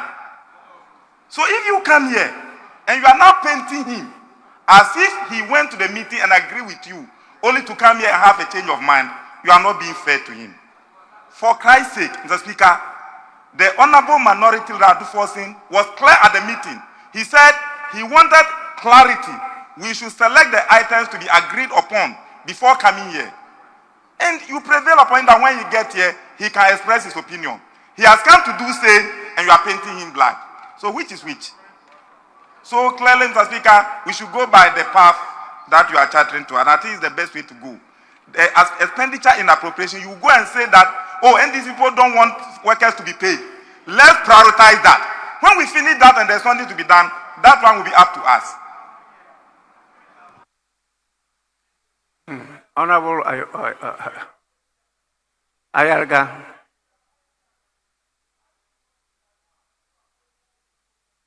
Speaker, I think that we all know that whatever is contained in the report constitute proposals to us as a house to accept or reject. The proposals were made. Indeed, Mr. Speaker, you drew attention to the fact that given the time at our disposal, we will not be able realistically to cover all the items that are being proposed. And you suggested that we prioritize certain items. Members raised issues, rejected some items contained in the proposal. You have put it to a vote, and he is saying that we should accept everything. When members are very clear that certain items contained in the proposals are not acceptable to them. If you don't accept a revised proposal, this side is likely to vote against it. And if we vote against it, then there will be a problem. So please accept a revised proposal as indicated by the Speaker so that we can move on. Please. We raised issues about the tax exemptions. We've raised issues about the bills. In fact, your own side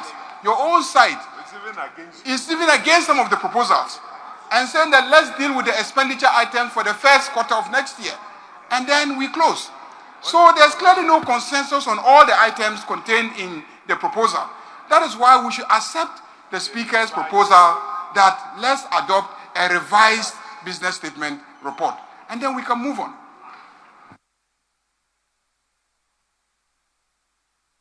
So, Majority Leader, you want me to put the question without the word revised?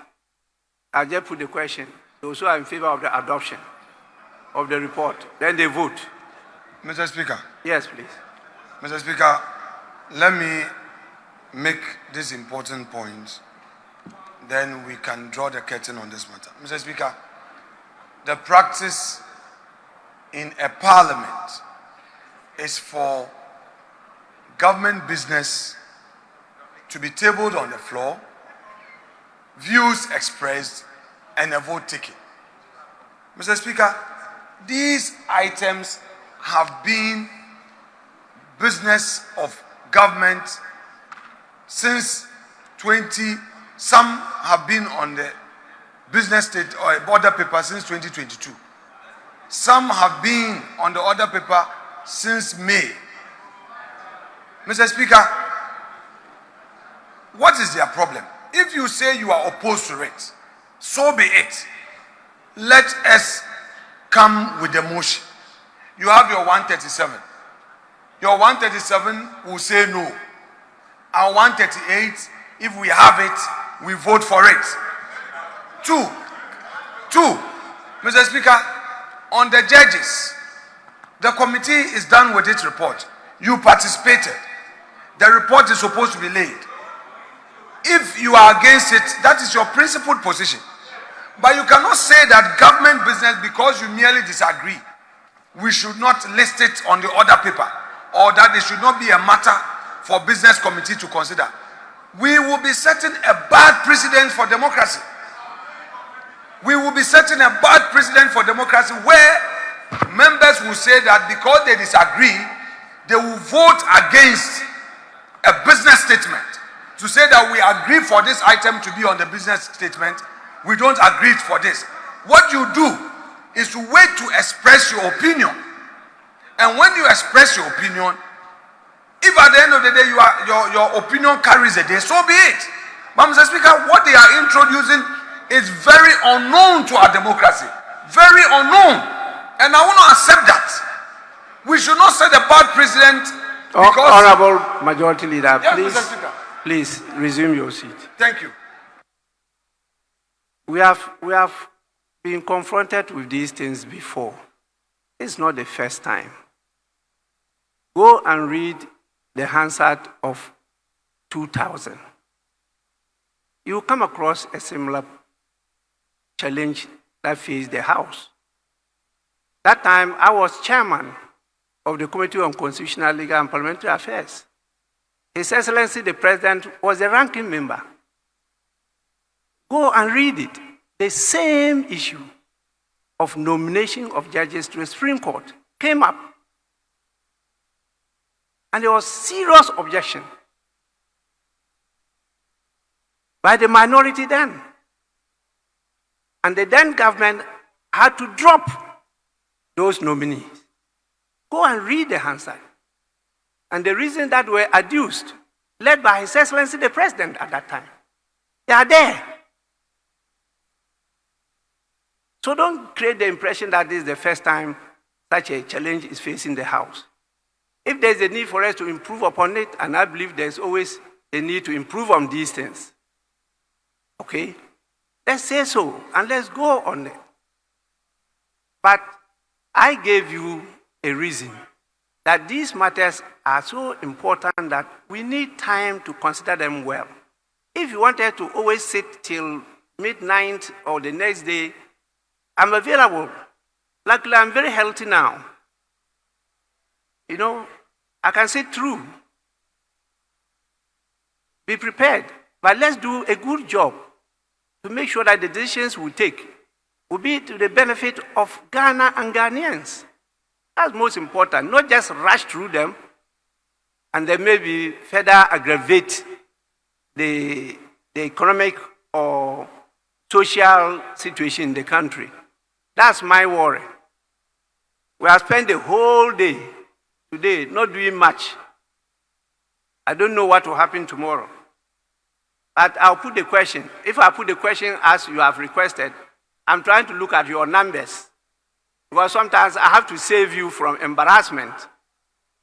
I have to look at your numbers and look at their numbers to see whether you are likely to win or lose. You are to adopt. You are to adopt the business statement. I have to put the question. To adopt. Yes, go on. We should check the rules. The Speaker. Yes. Mr. Speaker, the business committee report has been submitted, and issues have been raised. Some issues have been raised. Some of them legitimate with respect to the time available to the House for doing justice to some of these matters. On the other hand, Mr. Speaker, the matter being raised by the majority leader is also legitimate in the sense that if a paper is to be presented to the House and a decision is taken that no, will not allow you to introduce the paper to the House, it means that technically you are saying that you don't allow government business to come to the House. And that will be a dangerous precedent. I mean, technically. Also, for the Speaker, you're giving a very useful guidance as to going forward, what should be done. So, Speaker, it is useful. However, we must also be careful. Is it the case that a speaker would say that I will allow this government business, I will not allow this government business. So even though I see a lot of sense in what the speaker is doing, we must also look at the technical implications. I think that we have these matters before us. Admittedly, it's not everything that we can deal with. So we adopt the report and we consider those matters that have come before us. We get to first reading is just rising and bowing, but we can't transact business on it.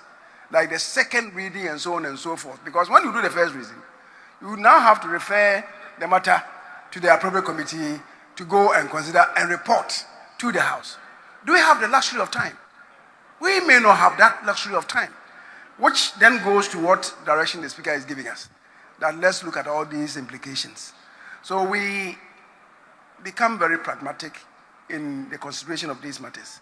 So I'm saying that time certainly will not allow us to deal with all these before us. I agree.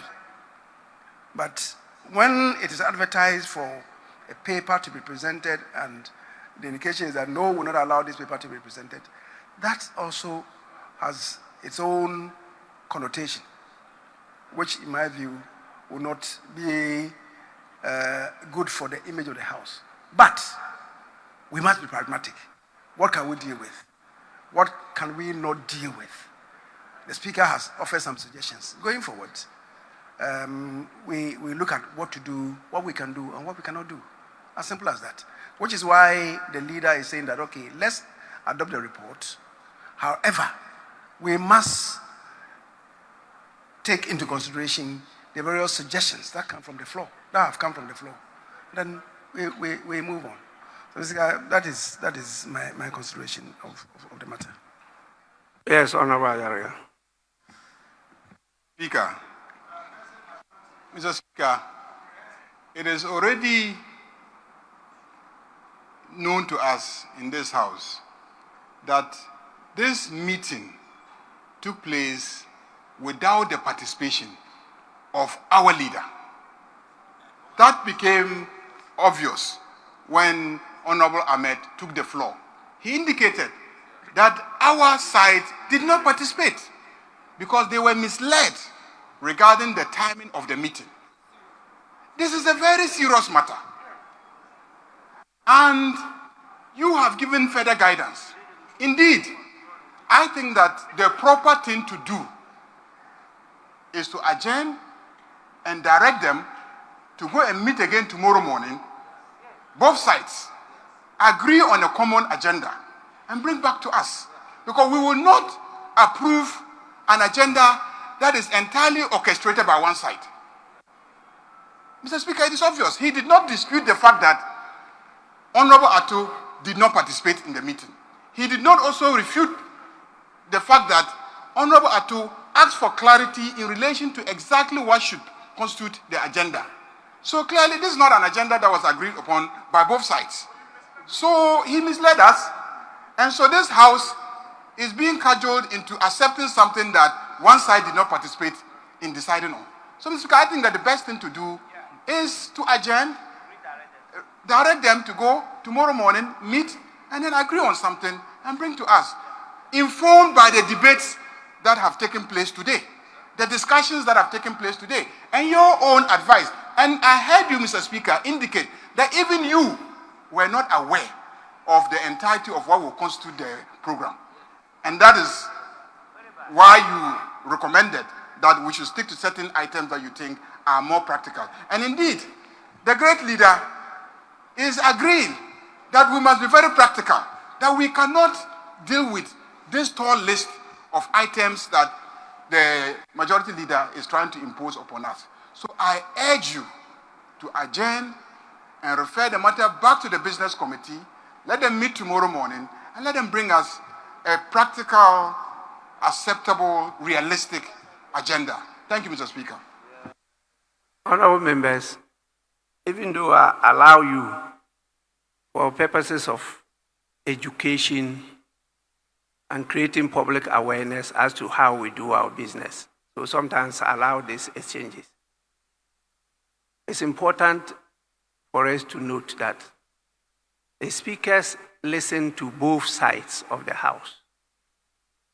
And the information at the disposal of the Speaker also includes the technical staff, because the clerk is the principal advisor to the Speaker on practice and procedure of the House. Apart from that, there are other authorities that get in touch with the Speaker. And so I use that to advise. But when a business item is admitted by the Speaker and it is passed on and processed for the consideration of the business committee and is scheduled for the attention of the House, that item cannot just be prevented from being presented because it's not yet before the House. It's when it's presented that it becomes the property of the House. And the House now will take time to go into it, bring a report for deliberation. It's at the time of taking the decision that the House could reject or approve it or adopt the report. When I talked about the adoption of the business committee report, I did that because I'm aware that when I say it's so adopted, a member could challenge this, to use the general word, ruling. And that meant that we have to put it to a vote. And so in doing these things, that's why I was drawing your attention to the fact that I have to look at the numbers on the floor, on both sides of the House. And sometimes, as Speaker, when you think that this matter is in the interest of the nation, and you want it to go through, but you see that if you put the question, it's likely to be rejected because those against it are more than those for it, then you apply the other rules. And so sometimes I'm drawing your attention to the fact that yes, you are majority leader, you are in charge of government business, but don't imperil government business. And more so, having sat on that chair for many years, I'm aware always as a leader, you have to go back because you need the support of those in the opposition to be able to carry on government business. And so if you recall, you are not too old in the House, but at least you are not also young. There are a number of times even allowed during my tenure, the opposition members to lead the business, to carry it through. It's very, very important. It's not for the individual's glory or party glory, but the national interest. So please, I will hesitate to refer it back to the business committee to reconsider. I thought the guidance had been given, and I was proceeding because all the important items have been stated, telling the table office to put across in the order paper for tomorrow's consideration.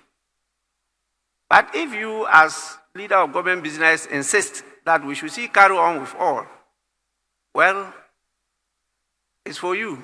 Because I didn't only talk about even the challenge of time, I also talk about the season. And I'm aware that a number of your own members will not be showing up. I'm very sure about that. You can contest me on it, but I'm very sure they will not be showing up for the business of the House. Anyway, you have the last. Mr. Speaker, the business committee meeting wasn't a one-sided meeting. Members of the NDC minority were part of the meeting, for the records. I have not misled the House into believing that the report was consensus. This report was consensus. We arrived at the items by consensus. 3, the time agreed was 10 a.m. and it is a clerk to the committee that advertised it on our platform. It was not my time of choosing where I hurriedly convened a meeting without my other colleagues. But I agree that when the meeting had closed and Dr. Forsen had come in, he had expressed his own views about some of the items, which views he expressed before you at the pre-sitting deliberations. So, Mr. Speaker, I wasn't saying anything different. My worry is about the precedents we are setting on this matter. That the matter contained in the proposal should come before us.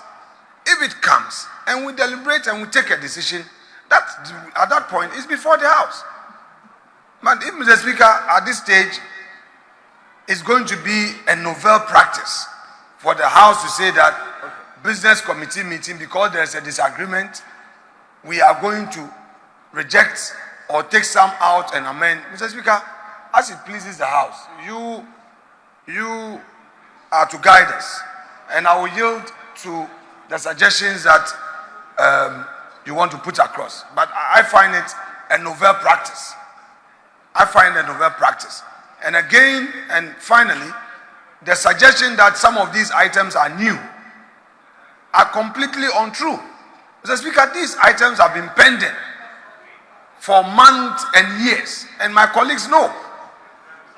If we may not have our members, let's wait for that day. If our members don't come, I won't put it to a vote for me to lose a question. So, Mr. Speaker, let's get to the bridge and then we'll cross it. These are items that government want to pursue. If we get there and we don't have our 138, we'll step it down. But my colleagues should proceed to oppose it when the thing comes to a vote, rather than to prevent it from being discussed. That one, I disagree. And I want Hansa to capture him as such.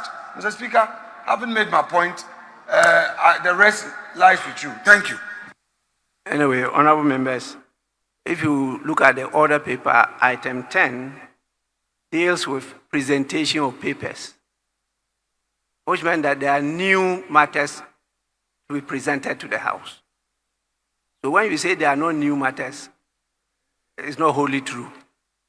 And I did draw your attention to the agreements dealing with the military on behalf of the government of Ghana and the French government. That one, I had no knowledge of it, and we just seen it. And so that's fresh business. And it's not only one. If you go through it, these are businesses to be presented.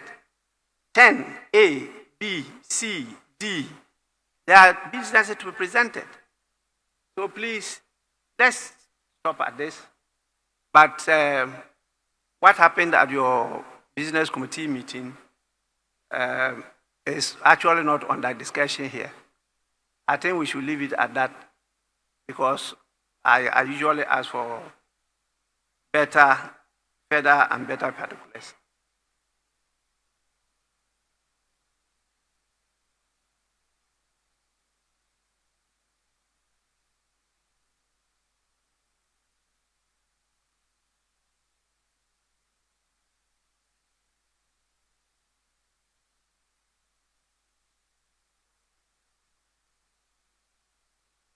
Yes, please, Deputy Minority Whip.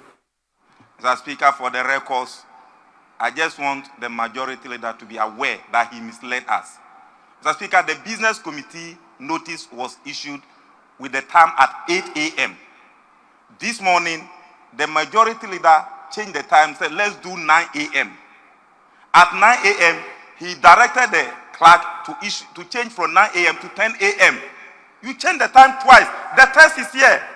On the platform is here. So we were all waiting that once he changed the time to 10 a.m., it's 10 a.m. We got there 10 a.m., you have said the meeting is over. Then you are coming to say that we are not misled. You misled us. If we got there late, it doesn't mean that you didn't mislead us. 8 a.m. is the meeting take place at 8 a.m. When you said let's do 9 a.m., all your text messages are here. 8 a.m., you said let's do 9 a.m. Then later, the clerk issue has been directed by the majority leader to reschedule the meeting to 10 a.m. That is here. Is it true or false? Then we're waiting 10 a.m. Atu got there 10:13. You said the meeting is over. Then he said, no, let's reconvene and sit. You said you are going to pursue other issues. When Atu entered there, were you there? No, Mr. Speaker. You see, You are, no, Alex, let's state the record. If you had admitted your mistake, that you misled us, maybe we should have considered you. But you misled us, and you are continuing saying that for the record. Now you are proving to me that it was deliberate.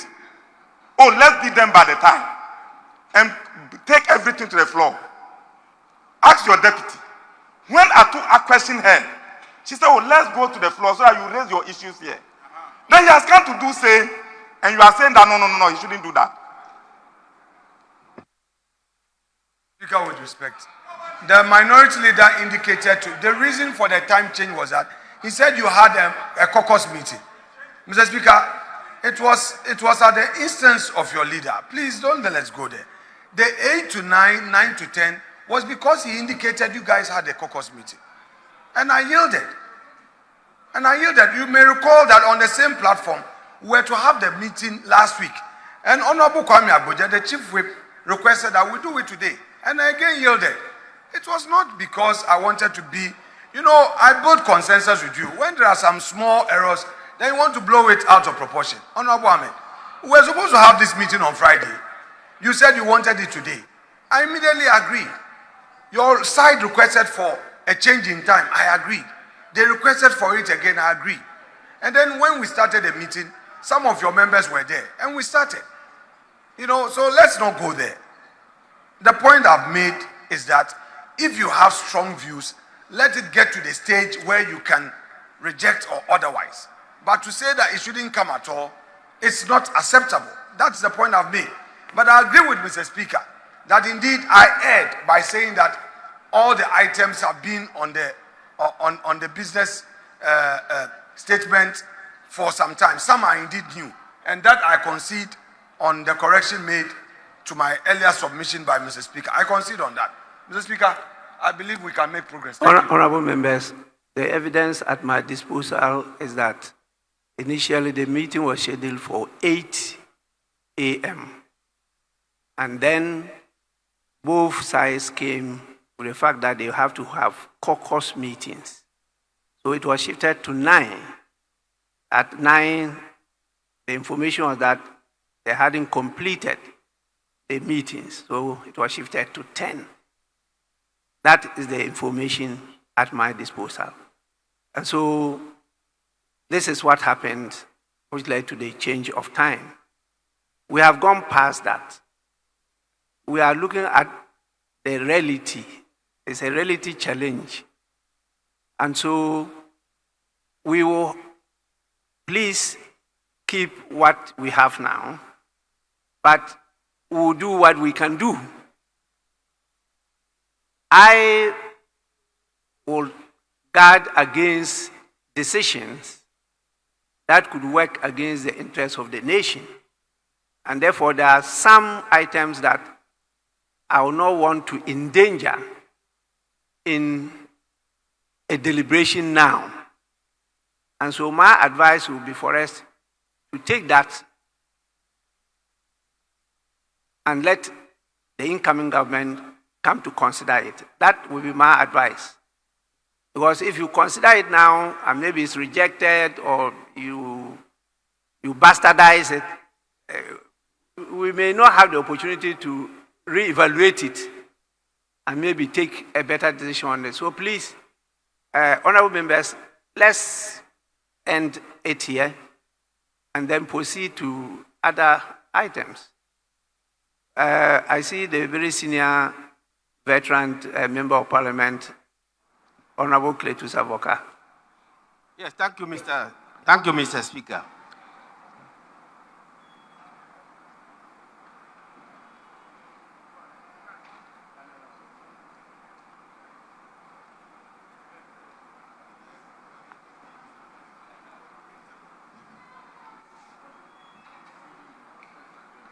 Thank you, Mr. Speaker. Mr. Speaker, I humbly want to suggest that this is not the first time that a business statement has been subjected to debate and suggestions, etc. So like you observed earlier, I don't think that we need a second business committee meeting on this matter. What we should do is that we adopt the statement, we adopt the business statement, subject to the suggestions and recommendations that have been expressed on the floor and your guidance. That's all. And then we continue. Tomorrow, as and when matters come, we do them. We don't need to go and have another meeting of the business committee to waste our time. We adopt the business statement as read today, subject to the amendments or suggestions that have been expressed on the floor, including your guidance.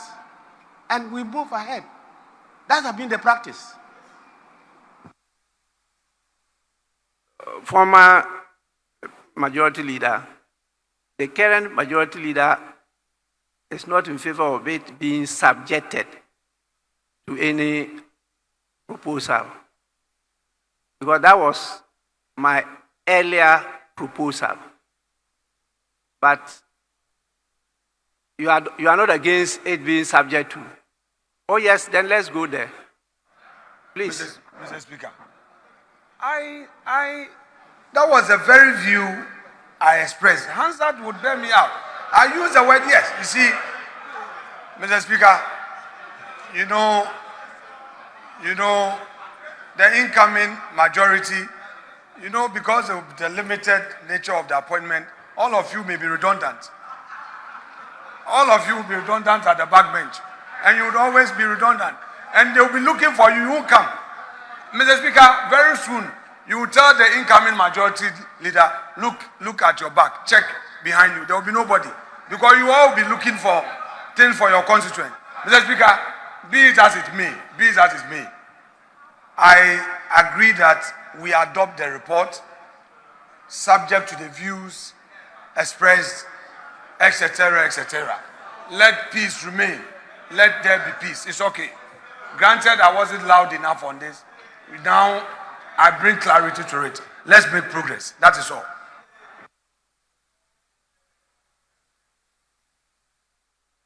Yes, honorable members, do we need to debate this again? Yes, please. Mr. Speaker, we don't need to debate this. But Mr. Speaker, my colleague on the other side, you've actually helped him when he was insisting that you shouldn't put a question because he wanted everything here to be adopted. Mr. Speaker, I will encourage you, and he's saying that whenever he's got his numbers, he will bring things that we don't like and put them to vote. Mr. Speaker, I want you to be fair to him and all of us. Put the issues, even the business statement, to listen. So if the House decide that we are rejecting it, let's reject it today. Not on the day that he's got people on his side. So, Mr. Speaker, I entreat you, put the issue to a vote. So that let us reject it for him to know that we are opposed to the attempt to grant tax waivers worth 300 million, which have been opposed for 2 years. Mr. Speaker, put the question. Don't even give him the opportunity, because you were speaking to him in parable when you said to him that sometimes you protect him by asking him to look at his back.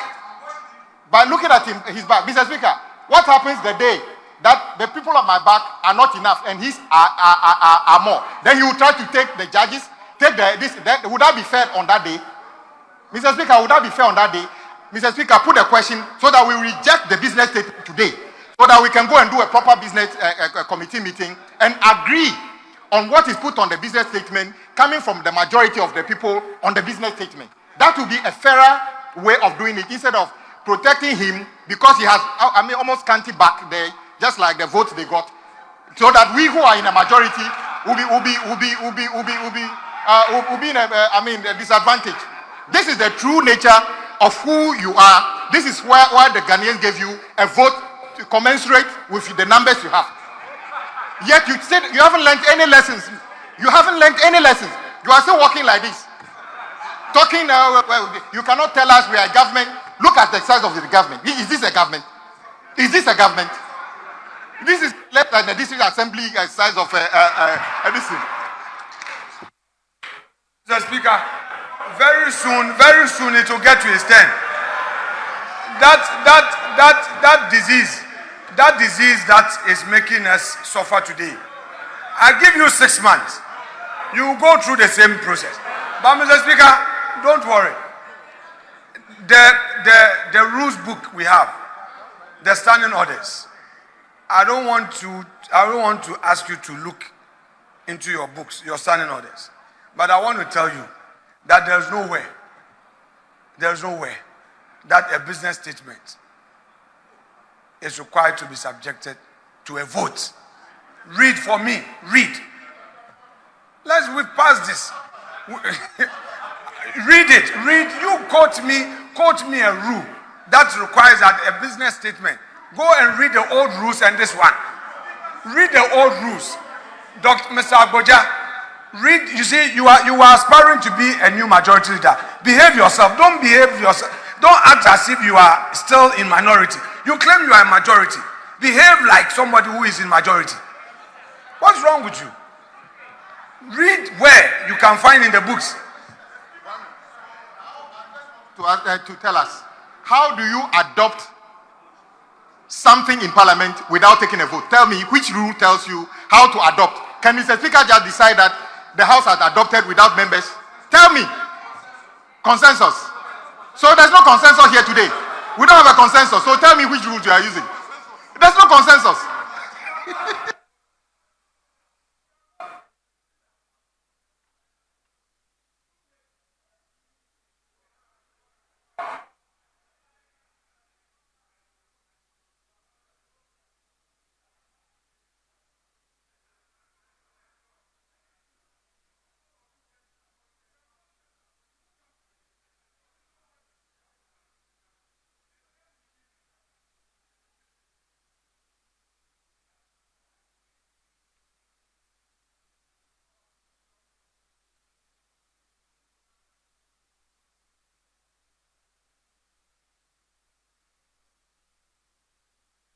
Yes, honorable members, the Business Committee report is accordingly adopted. Honorable members,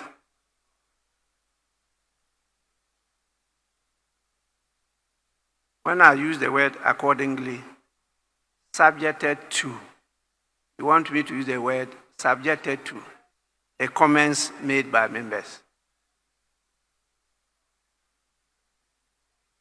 These are rules that are developed through practice because it's a report coming from a committee of the House. So there must be a procedure, albeit very informal, for the House to indicate that it has accepted that report. So it's not like a formal debate where you put the question and the House will take a decision. And so this is the procedure that was developed through practice. So we adopt it and then we'll move on from there. Honorable members, we will now take item 9 at the commencement of public business. Item 9 is presentation of petitions. I don't have any indication that we have petitions before us. So we'll move on to item 10, which is presentation of papers. The following papers to be presented: A, by the Minister for Finance, 10A Roman 1, expenditure in advance or appropriation for January to March 2025.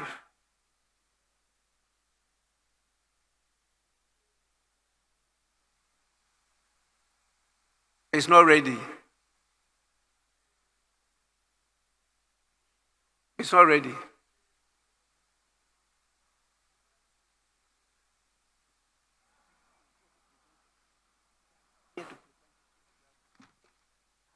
Nobody.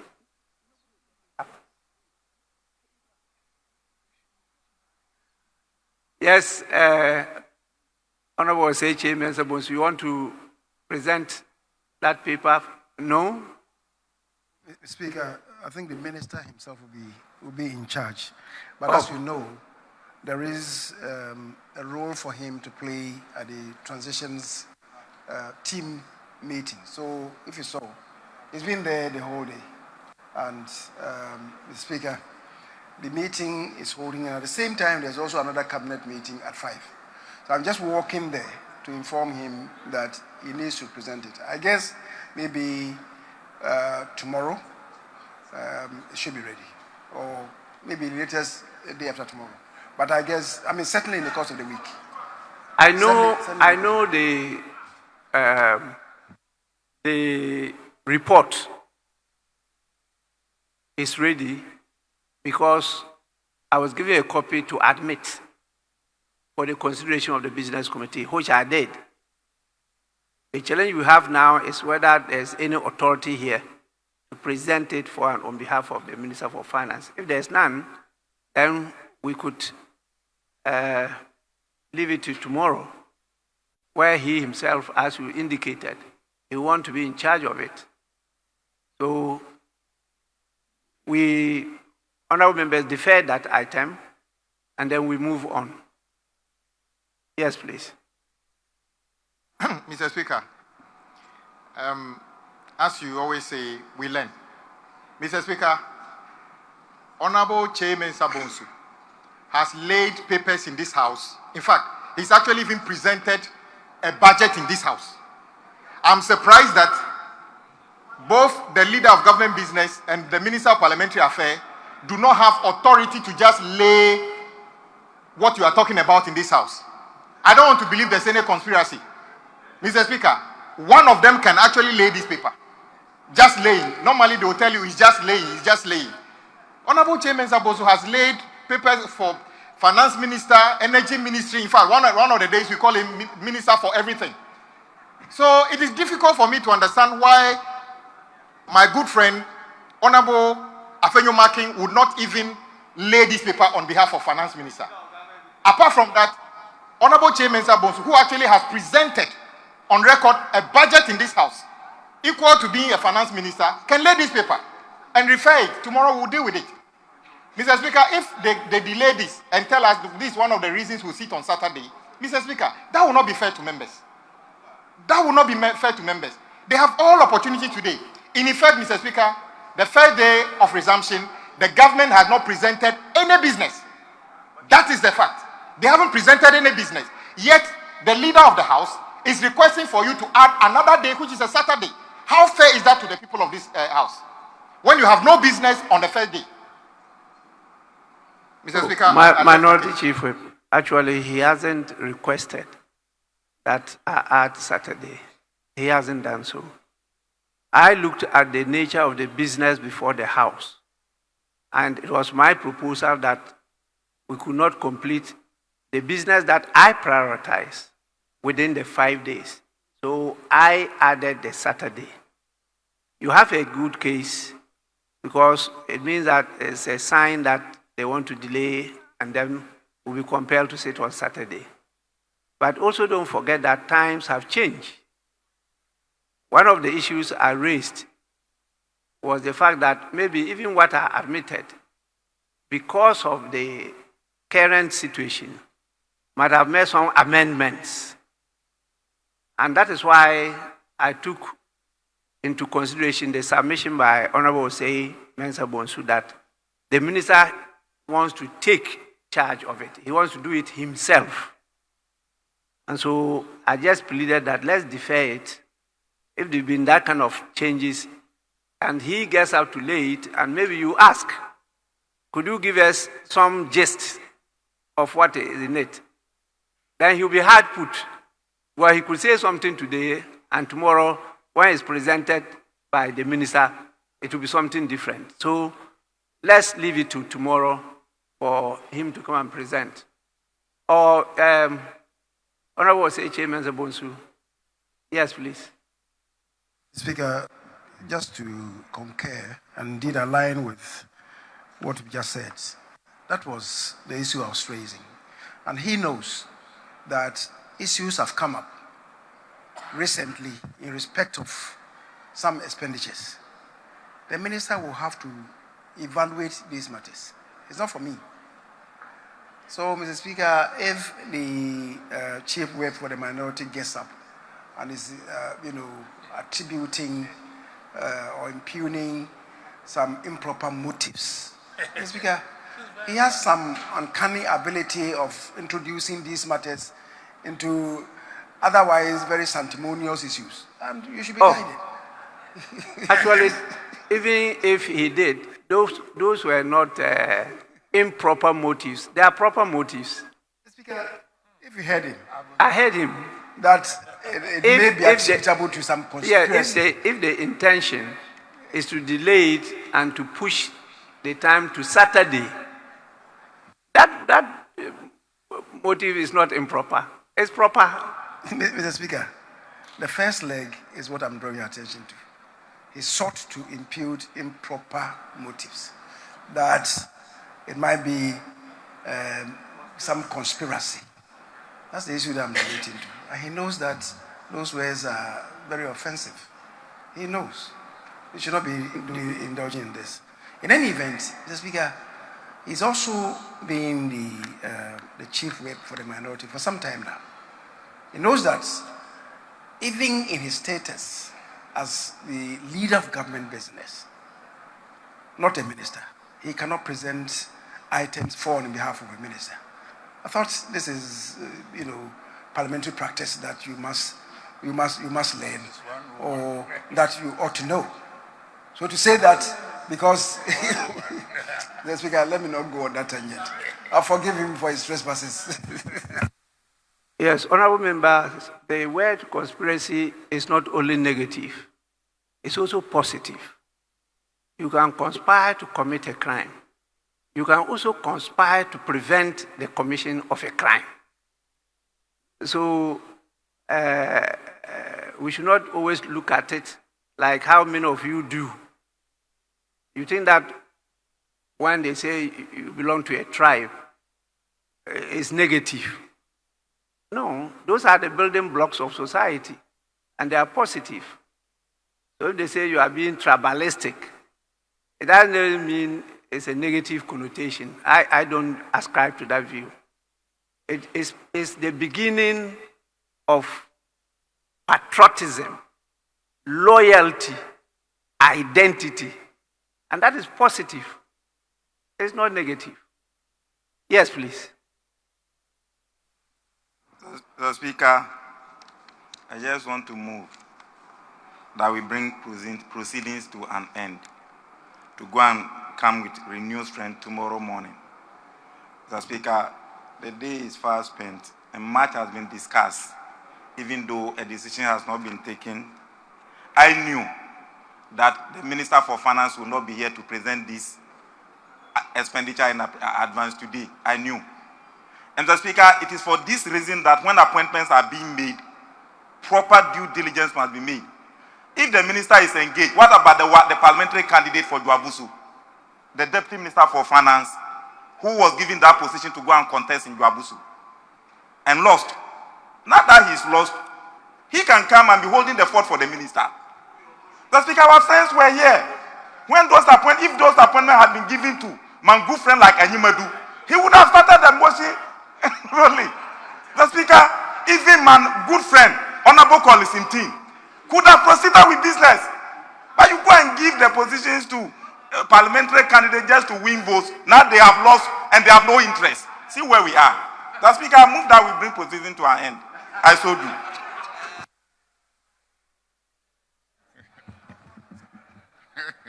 Yes, honorable members, in view of the situation we are in, Parliament is compelled to bring our usual festival of 9 lessons and carols earlier.